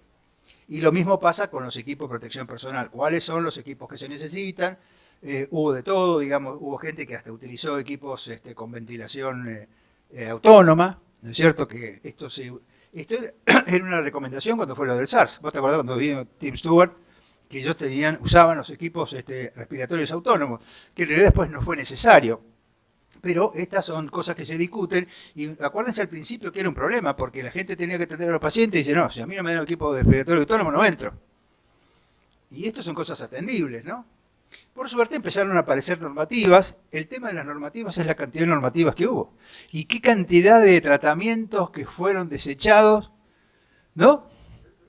Y esto es un problema, porque ustedes empiezan y después no saben por dónde ir, digamos. Empezó con el Remdesivir, con el plasma de convaleciente, con las combinaciones de... Bueno, exactamente. Y vos fíjate que además otra cosa que es muy importante es que era la dificultad, digamos, de convencer a la gente, porque la gente después venía pidiendo que le dieran plasma fresco congelado porque había salido, o el óxido de cloro. ¿Ustedes se acuerdan que hubo un amparo para que le dieran óxido de cloro a un enfermo? Esto es un tema importante, ¿no? Por eso es que el liderazgo, en este caso la SATI, la Asociación de Terapia Intensiva, tuvo, digamos, un liderazgo importante, y me parece que estas son las cosas. El otro día estaba hablando con la expresidenta, porque le decía que tenemos que hacer un curso de gestión para la preparación de las unidades de cuidados intensivos para situaciones de desastre, ¿no? Y otra cosa importante fue esto, que era cómo se transmitía el COVID, ¿no? Primero, que se transmitía por todas partes. Segundo, que era por gotas, y entonces era por gotas a 2 metros, pero a 2 metros se caía, y después vino el tema de la aerosolización. Entonces dijimos, si le ponemos una máscara, va a aerosolizar, y entonces nos vamos a infectar todos. Y aparecieron los temas estos son, por ejemplo, diseños. Estos son diseños que uno tiene que tener previsto, porque si supongamos que acá yo tengo que poner, no sé, 20 camas, entrarán acá, 10 camas, 15. Yo digo, bueno, yo tengo el diseño preestablecido y después veo cómo lo pongo. No tengo que tener las camas acá, porque esto es un auditorio, pero si yo no necesito, ¿lo puedo hacer? Bueno, esto es lo que uno tiene que tener presente.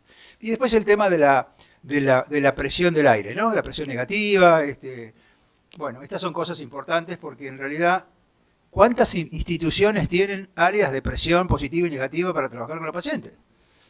Salvo, por ejemplo, en Europa hay lugares que tienen muchas camas porque tienen muchos pacientes en condiciones de normalidad, pero igual tiene un límite, porque esto no es una cosa que esté difundida. Bueno, yo esto siempre lo muestro porque esto es un auditorio, ¿no? Y después estas son cosas de ingenio, digamos. Esto es del diagnóstico, me lo mandó Javier Rubiane, que le hicieron un agujerito a la pared y entonces pudieron poner los monitores y las bombas afuera para monitorear al paciente sin necesidad de entrar. Ya, bueno. Entonces debe ser la foto de acá. Bueno, y en Estados Unidos, por ejemplo, se planteó hacer las placas desde afuera. No es esto, digamos, ¿no? Que yo lo escuché, digamos, hacer las placas de afuera. Yo no sé si esto es tan así, porque en realidad esto es lo que hace que también aumente la mortalidad, porque el hecho de no entrar a ver al paciente y ver solamente, esto como diría eso médico legista, ver al paciente de lejos, ¿no? Bueno. Claro, sí, bueno, esa fue alguna, a alguien se le ocurrió. Claro. Bueno, esto es una cosa que hay que tener en cuenta. Esto fue la tasa de, en una época, digamos, fue la tasa de infección del recurso humano, ¿no? La tasa de infección, por suerte, no hubo muchos muertos, pero hubo mucha gente que estuvo fuera del circuito.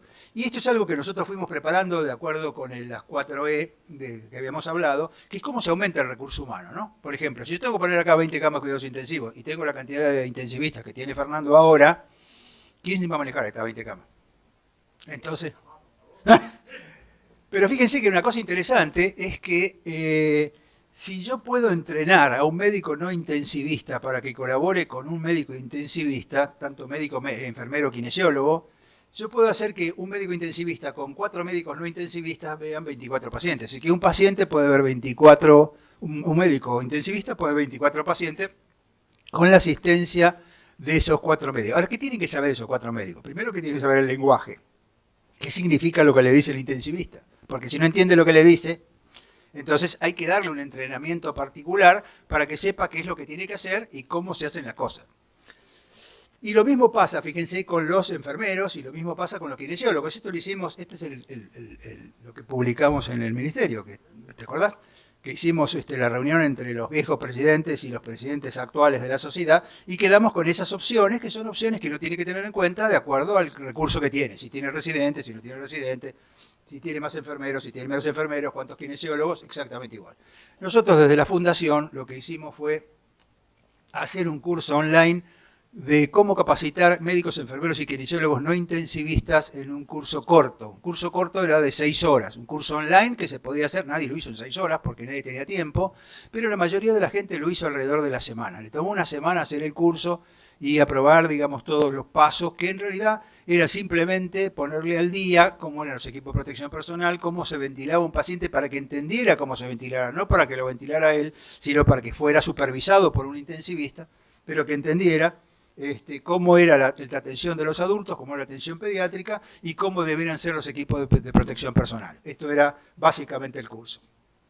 Bueno, aquí tienen los módulos, como les decía, hicimos un módulo adicional de interpretación de los test diagnósticos, pero esto no es para dentro del hospital, el test diagnóstico es para el afuera, para la emergencia, para el que está en los centros de recepción de agudos. Bueno, se anotaron 12.000 personas, hice un curso, nosotros conseguimos los fondos fueron aportados por la industria privada. Es interesante porque esta es la participación público-privada, porque estos 12.612 personas pertenecen a los hospitales públicos y la plata para capacitar a esta gente de forma gratuita la puso el sector privado. De estos egresaron 8.477 y lo interesante, fíjense la proporción, 32% de médicos, 62% de enfermeras y 6.5% de kinesiólogos, que es la proporción que tenemos en la unidad, ¿no? Así que en realidad Pero lo interesante es que deja capacidad instalada en las instituciones para organizar el triaje en caso de saturación del sistema. Con esta gente entrenada, yo puedo saber, digamos, que en situación de demanda, yo puedo hacer eso de poner un intensivista porque tengo a otros médicos que no son intensivistas, o otros enfermeros que no son intensivistas, o otros kinesiólogos, que pueden colaborar en el incremento de la demanda.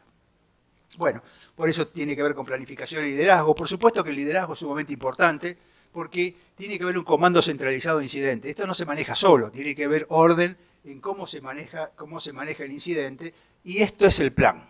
Yo creo que ustedes lo ven bien, me imagino que con esto alcanzan a ver todo, pero fíjense que el plan tiene dos cosas. Tiene la parte de arriba, el que está arriba de todo, que es es el comandante de incidente. Es el que está a cargo de la situación de desastre. ¿Quién es el que está a cargo de la situación de desastre? Si es un día de, por ejemplo ahora, ¿quién es el superior que está ahora en actividad? ¿Quién es la persona de más responsabilidad? ¿El médico de emergencia? ¿El jefe de emergencia? El jefe de día, perfecto. El jefe de día es la máxima autoridad en este momento. ¿Qué hace el jefe de día? ¿Se la banca solo? Llama por teléfono y le dice a su jefe, vení porque hay problema. Cuando llega ese tipo que hay problema, que es el jefe superior, es el que se hace cargo del incidente. ¿Qué hace ese jefe de emergencia? ¿A quién llama? A los jefes. Y aparte de llamar a los jefes, ¿a quién llama? Al director del hospital. Cuando llega el director de hospital es el comandante de incidente. Y el comandante de incidente lo que hace es nombrar al subdirector médico o a otra figura parecida que se encargue del resto del hospital, porque el resto del hospital tiene que atenderse los pacientes. Entonces, una parte se atiende el paciente, que son los que ya están internados, y otra parte es la parte que responde.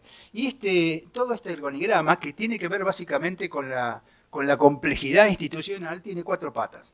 Una pata es la planificación, esto es lo que decía, uno planifica en base a la contingencia que tiene, que es lo que me pueden mandar aquí, digamos, en situación de un aumento de la demanda. Tiene lo que se llama la logística, cómo implemento la logística de la gente. Por ejemplo, si yo tengo que llamar por teléfono, ¿quién se va a encargar? ¿Tengo todos los números actualizados? Estas son cosas que habitualmente no pasan. Dice, che, no, cambió el celular. Dice, cambió el celular. ¿Cuánto hace? 10 años. Ah, mira. Esto es muy importante porque habitualmente cuando ustedes tienen que, digamos, el caos en situación de desastre depende de la capacidad de preparación que uno tiene.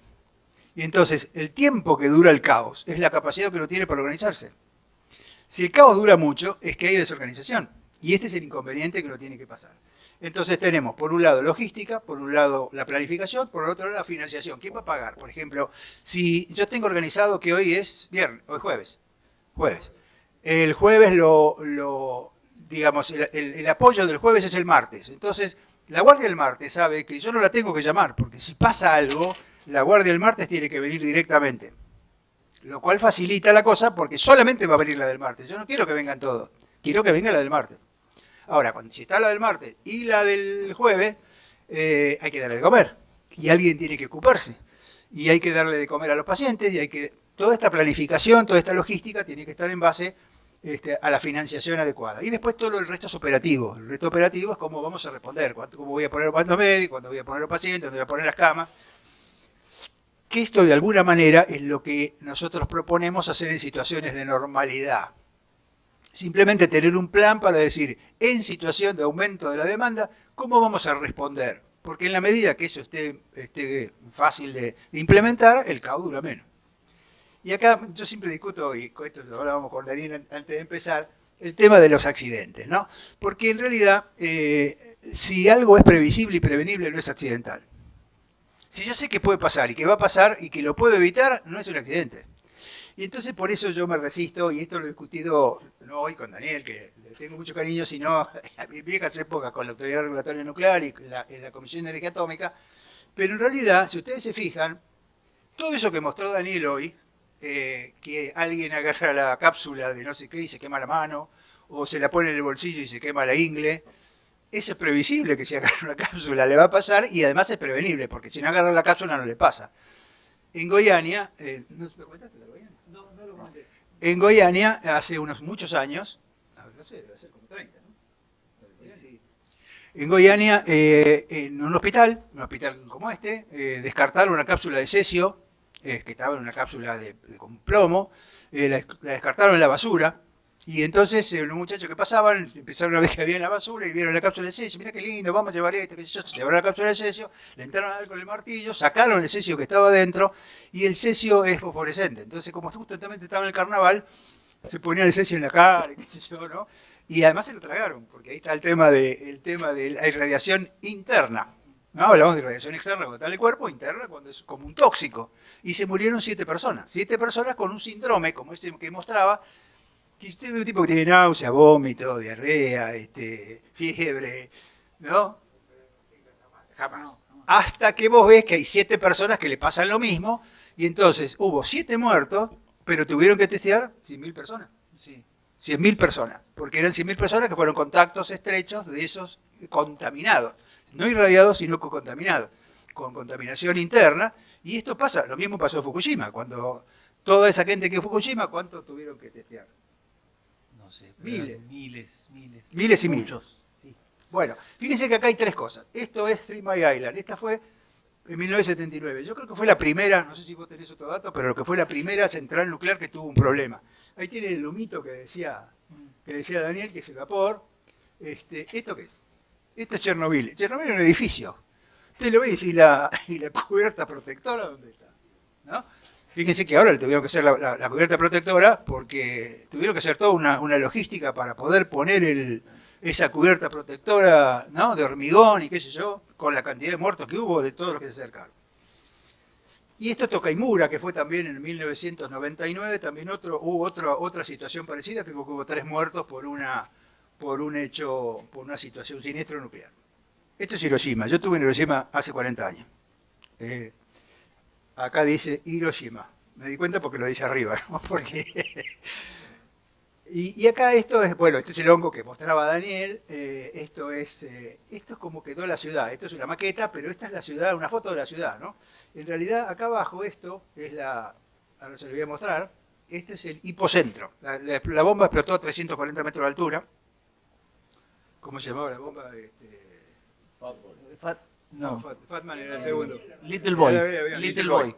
La bomba Little Boy explotó acá arriba. ¿Ven? Esta cosa roja que está acá, que está en altura, digamos, es donde explotó la bomba, 340 metros de altura. Y estos son los 5 kilómetros cuadrados arrasados de Hiroshima. Esto significa que acá no había nada, digamos. Yo vi botellas de vidrio retorcidas, la foto de las personas contra la pared, digamos, por la luz. Porque lo que dijo Daniel es una cosa muy interesante. Cuando hay una explosión nuclear, hay explosión nuclear. Es decir, no solamente hay sustancias radioactivas, sino que hay explosión porque hay una diferencia de presión. Eso se llama blast injury, que es la onda expansiva. La onda expansiva es una onda de alta presión que comprime y lesiona y cuando se va descomprime de golpe. O sea que tiene una doble situación. Pero además está el tema del viento y la gente es desplazada, ¿no es cierto?, por el aire. Y además está el tema del calor, la diferencia de temperatura, esos millones de grados de calor, que era una diferencia de 5.000 grados de temperatura. O sea que hay gente que desaparece. Por eso, en general, en las explosiones, cuando hay quemado, están muertos, porque el quemado está todo quemado, digamos. Y el que está lejos no se quema, ¿no? Y después están las condiciones específicas que tienen las explosiones, que tienen que ver justamente con las sustancias radioactivas, ¿no? Bueno, este es el edificio que así estaba, el edificio, bueno, no estaba así, explotó la bomba, pero esto quedó el edificio exactamente igual. Este es el Memorial Park, ahí en el centro se ve el edificio, acá está el Memorial Park, y acá de este lado están los museos, hay un museo para ver las cosas de la bomba y otro museo que tiene que ver con los videos, ¿no? Bueno, este fue el famoso terremoto tsunami de Japón. Yo me acuerdo que cuando estaba en Japón había 2 cosas que me llamaban la atención, ¿no? Una es que en la habitación tenía una puertaplaca y la puertaplaca hacía taca, taca, taca, taca, taca todo el día. Digo, ¿qué es esto? Después me di cuenta que eran los terremotos. Y está en una sola sísmica, la fosa del Japón, digamos, y se mueve todo el tiempo. Así que ellos tienen este tema de los terremotos como una cosa normal, digamos. También están esperando el Big One en Tokio, ¿no? Si ustedes se fijan las fracturas de la corteza, hay una fractura que pasa justo por el medio de Tokio como la que pasa por la falla de San Andrés. Bueno, esto fue algo que no se esperaba, este es el tsunami. Los tsunami quiere decir hola en el puerto, no hola qué tal, sino hola en el puerto, porque ustedes ven que viene. Por eso ustedes van a Chile, van a ver que hay postes donde dicen si hay peligro de tsunami váyase para arriba, ¿no? Bueno, y en San Francisco lo mismo, digamos. Estas son situaciones, digamos, que uno tiene que tener en cuenta que es la asociación entre un terremoto y un tsunami, que como decía Daniel, estaban preparados por un terremoto de 7, pero este fue 7.7. Y eso con los terremotos también es interesante tener en cuenta. Cuando fue el terremoto de Haití, creo que fue 6.7. ¿Cuánta gente murió en Haití? ¿Se acuerdan? Dijeron que más o menos entre 100.000 y 200.000 personas. Es un debía estándar difícil, ¿no? Pero ¿cuál era el problema? Que nadie sabía cuánta gente había en Haití ni cuánta gente se murió. A los 2 meses hubo un terremoto en Chile, 7.5. ¿Cuánta gente se murió? 500 personas. Entonces, ¿ven la vulnerabilidad? Eso es un fenómeno natural, el mismo fenómeno, más intenso. 7.5 es 30 veces más intenso que 6.7, pero con menos mortalidad porque la vulnerabilidad de las personas es más baja. Bueno, acá, una de las cosas que yo veía en la película, ¿no? A la tarde me veía la novela, me costó varios días enterarme qué pasaba en la novela porque era en japonés. Veía combate, por ejemplo, y los alemanes y los americanos hablaban en japonés, la cosa muy rara, y siempre había situaciones de incendio y de inundación.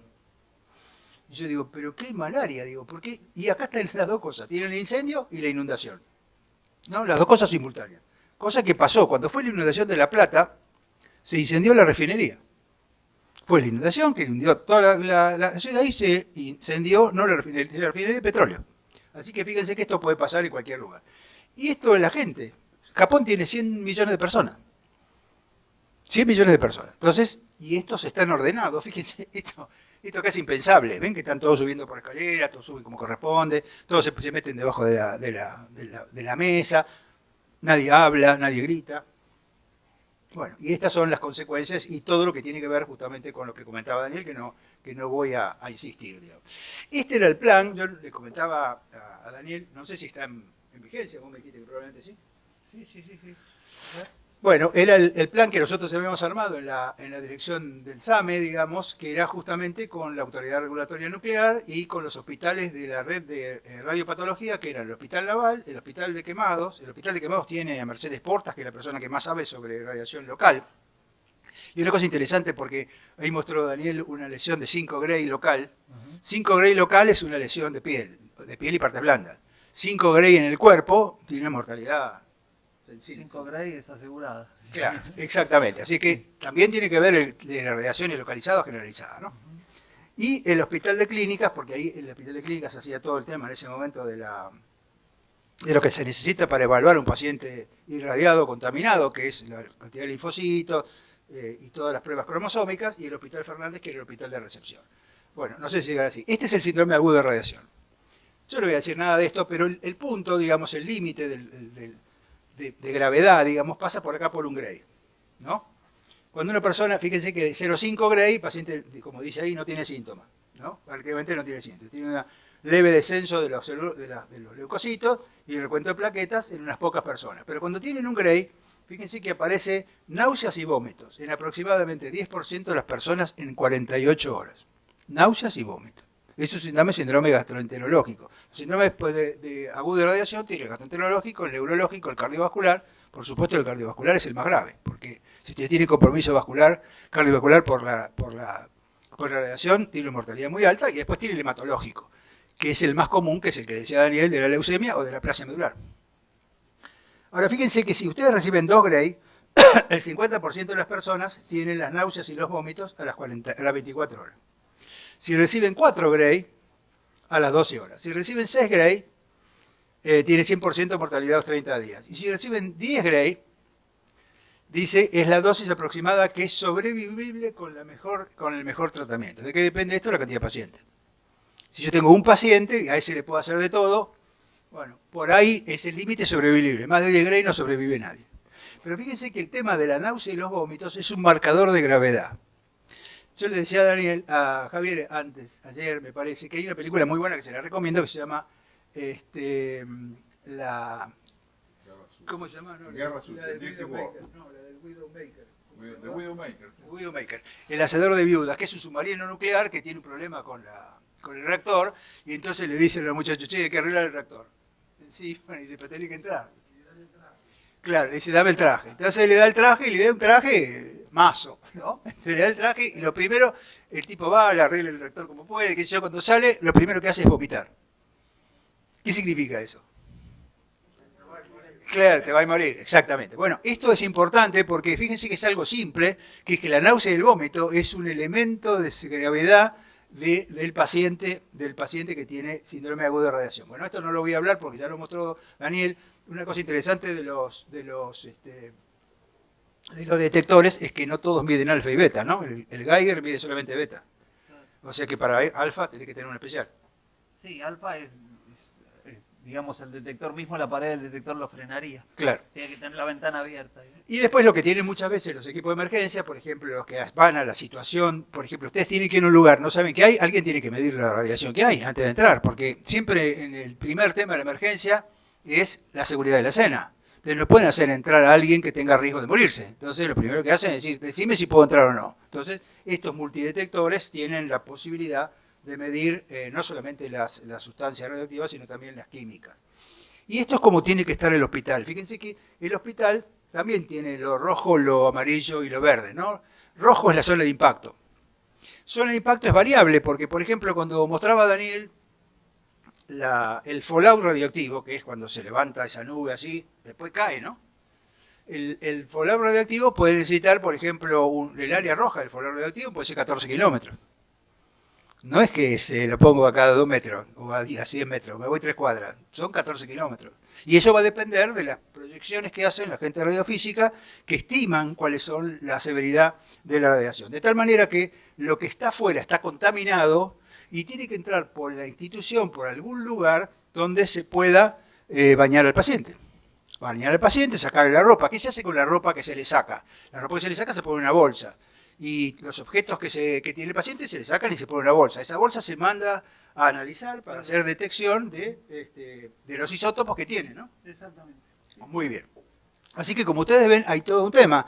Y la ropa que usa el personal tiene que ser un equipo de protección personal que después se descarta como corresponde. Hasta para sacarse la ropa tiene su metodología, así como la tiene para el COVID. De tal manera que el ingreso y el egreso se hace por el área limpia. Ahora, claro, si el enfermo se está muriendo y necesita ser atendido, hay que atenderlo con el equipo de protección personal en el quirófano, aunque el tipo esté contaminado. Y de hacer la decontaminación después, ¿no? Hay toda una serie de cosas porque en realidad el cierre de las heridas tiene que ser o precoz o tardío, nunca entre las 24 y 48 horas, porque ahí no cierra nada. Y esto es lo que tiene que tener un departamento de emergencia para hacer decontaminación. Entonces, ustedes en la entrada de la pared del departamento de emergencia tienen todos estos equipos y cuando le avisan que va a venir una persona, ustedes se ponen todos estos equipos. Bueno, y estas son las carpas que en realidad se arman justamente y la carpa se divide por la mitad y una parte entra en camilla y la otra parte entra ambulatoria, porque la estrategia es distinta. Es distinto bañar a un paciente en una camilla que bañar a un paciente que está caminando, porque al paciente hay que sacarle toda la ropa, poner la ropa nueva. Y aparece el tema del lavado, que en general es con agua tibia, que es otra cosa importante, ¿no? Si hace 20 grados de temperatura bajo cero, usted no puede bañar a un paciente con agua fría, porque se va a salvar de la radiación, pero se le va a morir de otra cosa, ¿no? Entonces estas carpas tienen que estar preparadas para hacerlo. Y en realidad, cuando tiene que entrar a la institución, lo tiene que hacer a través de la carpa, porque en la carpa uno lo decontamina, lo lava, le cambia la ropa, le saca la ropa, la manda a analizar y después lo ingresa al sector limpio. Bueno, estas son todas las opciones. Nosotros hicimos esto estaba vinculado con el FDM en Estados Unidos. Este muchacho trabajaba en la Superintendencia de Bomberos, en la Brigada de Riesgos Especiales, Daniel Méndez, y siempre trabajó con nosotros en el tema de la capacitación, y entonces nosotros le enseñamos a la gente a ponerse distintos equipos. Este es un equipo de Kevlar.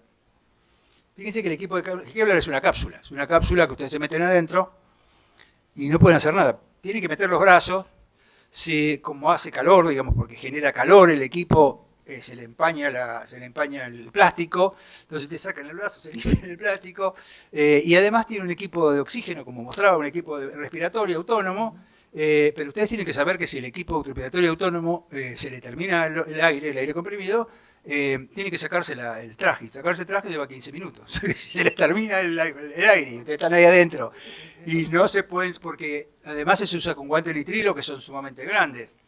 Y el cierre que lo tiene de acá arriba hasta acá abajo y está con un sistema de velcro para cerrar, digamos, el cierre. Entonces, muchas veces, y Daniel había inventado un sistema, un botón que se apretaba así, que era un botón de emergencia para avisar que se estaba quedando sin oxígeno y que tenía que sacarse el traje, ¿no? Bueno, esto es lo que habitualmente se necesita. Estos son trajes de Tyvek, por ejemplo, son para sustancias químicas. Bueno, estas son las cosas que uno tiene que tener si quiere preparar adecuadamente. Esto nosotros hicimos muchos entrenamientos de este tipo con la Policía Federal en ese momento, hoy la Policía de la Ciudad. Vengo utilizando equipos respiratorios autónomos. Son cosas que habitualmente uno no puede hacer si no está entrenado. Y además, por ejemplo, tener en cuenta que cuando ustedes tienen el área roja, el área amarilla y el área verde, el área roja es el área crítica. Y ahí solamente entra el personal especializado, que en este caso es bombero, con esos equipos especiales. El área amarilla es el área de transferencia, donde se hace la evacuación, búsqueda y rescate. Se saca al paciente y se lo lleva a través del área amarilla. Si se puede, se lo decontamina ahí, con duchas locales. Y el sistema de salud tiene que estar en el área verde porque recibe al paciente, por lo menos, con una primera decontaminación. ¿No? Sí. Ya termino. Bueno, y esto es lo que el SAME, digamos, tiene, digamos, como sistema. El SAME ha mejorado muchísimo, tiene una cantidad de equipamiento interesante. Y el tema es fundamentalmente la resiliencia. Yo creo que esta foto de la resiliencia es lo que significa la resiliencia, ¿no? ¿Cómo puede crecer esa plantita en ese lugar? Bueno, esto es lo que significa la resiliencia. Y la resiliencia es esto, digamos, es lo que pasa, digamos, después de estas situaciones donde la gente se mejora. Y esta es Andrómaca. Casandra. Casandra era una profetisa, digamos, nadie le creía, como bien decía, era hija de Príamo y Hécuba, era la hermana de Héctor y de Aquiles, y de Paris. Bueno, y ahí está el tema con, ves que en realidad el que se la quería llevar era Apolo. Sí, Apolo se enamoró de ella, quería avanzar, ella dijo que no, entonces si bueno, ahora pues, tenés el don de la profecía, pero no te va a creer nadie, y ahí, bueno, donde viene el tema de Casandra, viste que se la quería llevar de prepo. Y ahí tienen el trabajo interesante, digamos, donde dice que la preparación para múltiples víctimas y el manejo, digamos, de todo esto, no solamente para el COVID, sino para cualquier situación de víctimas múltiples, es lo que se llama el síndrome de Casandra, porque nosotros venimos insistiendo y nadie nos cree hasta que pasa. Muchas gracias. Yo voy a spoilear, como dicen ahora, porque en realidad es algo... Vos sos amigo de Apolo, por eso. Sí, yo tengo la otra versión, pero bueno. A ver, Europa, situación actual, incidente grave en una planta nuclear o uso de armas nucleares tácticas, que es lo que la doctrina indica ahora. ¿Qué puede pasar con nosotros en el vértice del hemisferio sur? Sí, bueno, los alcances del hongo no son tan grandes como para que lleguen hasta acá, al menos eso creo. Siempre existen gráficos que muestran, por ejemplo, si llegara una explosión nuclear, una bomba, se me ocurre, en algún sector son kilómetros de hongo, digamos, pero bueno, todo eso lo empieza a desparramar en la atmósfera.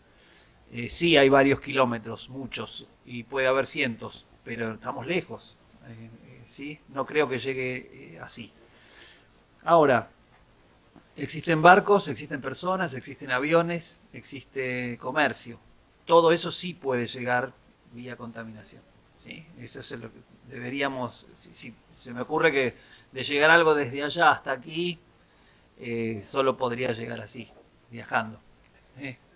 Es lo que yo creo. Y a mí me parece, siguiendo lo que dice Daniel, ahí está el tema de cómo se prepara, digamos. Si uno sabe que va a tener, digamos, pacientes, personas que vengan en un vuelo de tal lado, ahí es donde uno prepara, digamos, y trabaja en conjunto con la Autoridad Regulatoria Nuclear, con la Comisión de Energía Atómica y pone un detector, digamos, a la entrada, como pasa con las enfermedades infecciosas. ¿Qué hace con las enfermedades infecciosas? Le hacen un test y le toman temperatura. Eso es lo lógico, digamos. Lo que suele pasar, la gente, ¿por qué pasa? Porque no lo controlaron. ¿Por qué empezaron los casos de COVID acá? Porque nadie lo controló de entrada. Porque la gente tenía que llevar una declaración jurada, ¿no? Y la gente dijo, si llego a decir que tengo algo, me van a... Mire, yo tuve una vez una situación cuando fue lo del SARS. Cuando fue lo del SARS, tuve un paciente que había estado en 4 ciudades de China. Había estado en Beijing, en Shanghái, no me acuerdo de Hong Kong. Era un empresario. Y cuando se subió al avión que venía por Malaysia, cuando el avión hacía, supóngase, Shanghái, Kuala Lumpur, Buenos Aires. Era un vuelo bárbaro porque eran 8 horas de acá a Kuala Lumpur. Después eso desapareció la compañía de acá. Cuando se subió supónganse, de Shanghái a Kuala Lumpur, tenía fiebre. No sé cómo hizo, pero se subió al avión en plena epidemia de SARS, ¿no? Se subió al avión y no se sentía demasiado bien. El tipo se vuelve a subir el avión en Kuala Lumpur, Buenos Aires, también tenía fiebre, pero tampoco pasó nada. Llegó a Buenos Aires, cuando llegó a Buenos Aires se encontró con los hijos que lo fueron a ver a Ezeiza, porque los hijos se iban ese día a otro lado. Entonces se encontró con su familia en Ezeiza, un tipo con fiebre, se siente mal, pide la ambulancia, lo internan. Entonces yo llego a la mañana y le digo, ¿y este señor dónde viene? Viene del sudeste de Asia. Me estás jodiendo, le digo, ¿no? No, dice, del sudeste de Asia. Ah, ¿y qué le pasaba? Tenía tos. Ah, ¿le pusieron nada más? No, lo llevamos, le hicimos el estudio, le hicimos la tomografía, lo llevamos. Había obtenido más o menos como 100 contactos ya directamente en la institución y 1000 contactos desde que llegó a Ezeiza. Le llamo por teléfono al Muñiz, a mis amigos del Muñiz, y le digo, che, te llamo por esto. ¿Qué me dijo? Me estás jodiendo. No, le digo. No, te digo en serio. Bueno, digamos, hasta que nosotros lo vimos, nadie usó equipo de protección personal. Y esto es no tener previsto esto que dice Daniel. Si nosotros tenemos una situación, una hipótesis de conflicto, hay que actuar en consecuencia. Porque uno no sabe lo que va a pasar. Porque fíjense la cantidad de gente que se expuso. Entonces, esas son las brechas por donde entran los pacientes y por donde entran las enfermedades. Y así fue que entró en Toronto. Cuando fue en Toronto les pasó eso. Es decir, no hay ninguna ciencia, no hay ninguna ciencia oculta. Eso tiene que ver con hipótesis de conflicto, con planes de contingencia. Sí, acá tenemos a la CONEA, pero también está, como les mostré, el Organismo Internacional de la Energía Atómica, el OIEA, que es la IAEA, pero en inglés, obviamente es lo mismo, es el mismo lugar. Hay planes de contingencia, está todo. Todo está pensado, el tema es organizar. Pero hay que activarlo. Hay que activarlo, exacto. Claro. Pero no es que se activa solo, no es que se activa solo. Ya están designadas las Se personas. activa el llamado. Digamos, esto tiene que venir desde el llamado, digamos. Claro. La autoridad, digamos, sanitaria tiene que convocarlo. Ellos no pueden ir solo. Yo tengo otra pregunta. ¿Qué lugar le toca acá al yoduro de potasio? Bueno, es una pastillita que da... Todo el mundo sale corriendo a comprarlas porque lo que hace es bloquear la tiroides. Creo que ustedes lo saben mejor que yo. Es simplemente incorporar yodo para bloqueo de tiroides, que es el yodo tiene la posibilidad de transformarse en radioactivo, entonces, y existe. Entonces, Pero ¿cuál es la indicación de eso? Porque... yo no me la recuerdo si es a la hora o a las 2 horas de conocida la necesidad de incorporarse inmediatamente, se toma una pastilla. Sí, yo tuve oportunidad de ver justamente en Atucha, digamos que en alguna situación hicieron un simulacro con la gente de Lima, que es la ciudad más cercana, no solamente Zárate, sino Lima, y que sí tenían previsto la cantidad de pastillas de yoduro de potasio y se los iban a dar persona por persona a la casa. Además de decirle que se encerraran, que cerraran todas las con burletes y todas esas cosas, las aberturas, darle yodo de potasio, pero el yodo de potasio solamente disminuye la incorporación de yodo, no disminuye el resto, digamos, si es cesio, si es estroncio, si es lo que sea, corregime. Baja un porcentaje. Claro, pero no tiene el mismo efecto que sobre el yodo.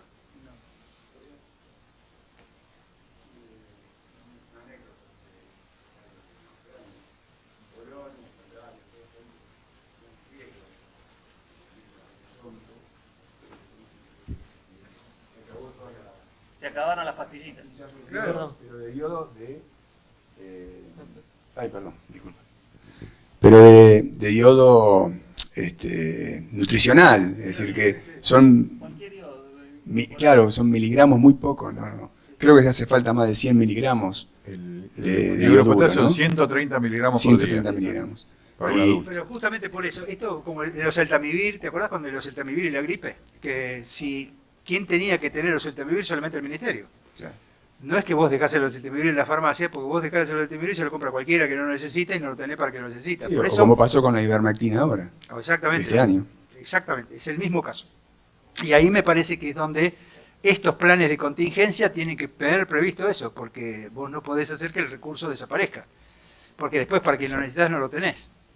Eso ayuda, digamos, está comprobado que ayuda a bloquear, pero bueno, hay que saber tomarlo, creo que se toma diario. Diario. Entonces, la gente tiene que conocer y estar entrenada. Sí, La gente que está cerca de una central nuclear tiene esa preparación en los botiquines, Si hay una escuela cerca, a la maestra le van a decir qué cosas tiene que... Vos pensás que acá en Central Nuclear está en Atucha 1, Atucha 2, está en Valse, En Valse. sí, y nada más. Pero en Francia, que te decía Daniel, que tiene la superficie de la provincia de Buenos Aires, tiene 50 centrales nucleares. O sea que, obviamente, en los países desarrollados, esta es una cosa que es obligatoria, digamos, tiene un marco regulatorio. Bueno, en Bariloche hay un reactor chiquito. Sí, Sí, hay varios reactores, hay uno en Constituyentes, También. hay dos, Sí. y uno en Ezeiza. En Ezeiza. Son de investigación, son más chicos. Son chiquitos. Avenida Constituyente y General Paz, donde está el gasómetro. Al ¿Vieron lado, que cuando pasan con el auto se le ve el esqueleto? al lado. Al lado. Un poquito más adelante. Sí, fíjate que se te ve el esqueleto, si te puedes ver algo así. No, digamos, son reactores chicos, claro. Son Son muy reactores chicos, de sí. investigación. Es interesante, el de Ezeiza es muy bonito. Muy bonita la estructura. Pero esos son reactores, no son centrales nucleares. Doctor Machado, ya se va a comprar los equipos de protección personal de... Sí, no, primero, excelente, muchas gracias a ambos. Muchas gracias a vos. No, solo para, si llega a ser un tema nuclear y nos llegan a tirar con algo, va a ser va a ser más complicado. Pero no, un poco lo que comentabas y a raíz de que, bueno, justo está Fernando, que fue el que estuvo acá comandando un poco todo. El tema fue cómo uno adaptarse, porque digamos, acá la terapia intensiva tenía 46 camas, y cómo de golpe la terapia intensiva, digamos, una de las unidades coronarias pasó a ser COVID. Después con eso no alcanzaba, entonces tuvimos que agarrar la parte de lo que es digamos, internación quirúrgica breve, la hicimos unidad, y un poco lo que decías vos, Jorge, o sea, ahí pusimos cirujanos y traumatólogos que estaban regenteados por alguno de la gente de terapia intensiva. Cómo cambiamos lo que era, tenemos un sector en el shock room que son, digamos, 23 camas, y después tenemos otro sector de 6, que antes al principio, los primeros momentos del COVID, estaban las 6 para el COVID, y después las 23 eran COVID y las 6 eran para no COVID, y cómo pusimos las instrumentadoras en el triage, o sea, todo fue, de golpe, todo el hospital era COVID. ¿Sí? En el piso 10, o sea, un piso, lo tuvimos que transformar en una especie de terapia intermedia, donde ahí estaban todos las cánulas de alto flujo, Claro. y todo fue una tras otra, digamos, y decías un poco el tema de el tiempo que te da organizar en esos momentos, fue pensando a raíz de la charla de ahora. Yo pienso, si llega a ser algo nuclear, ni pienso en los 100 litros por paciente, que no vamos claro. a tener tiempo. Además, aunque tenga los 100 litros, te falta el resto. Así que, O sea, claro. espero que sigamos estando en la punta, pero... No, pero el tema es que es así como vos decís. Yo creo que no por casualidad Fernando es quien es, digamos, porque es una persona que conoce el tema de la gestión de la unidad de cuidados intensivos. Lo que yo decía hoy, esta mañana, con Anesi, es que esto hay que hacerlo en situaciones de normalidad. En situaciones de normalidad, vos decís, bueno, ya está, ya terminó, bueno, listo. Vos tenés que tener previsto qué vas a hacer cuando aumenta la demanda.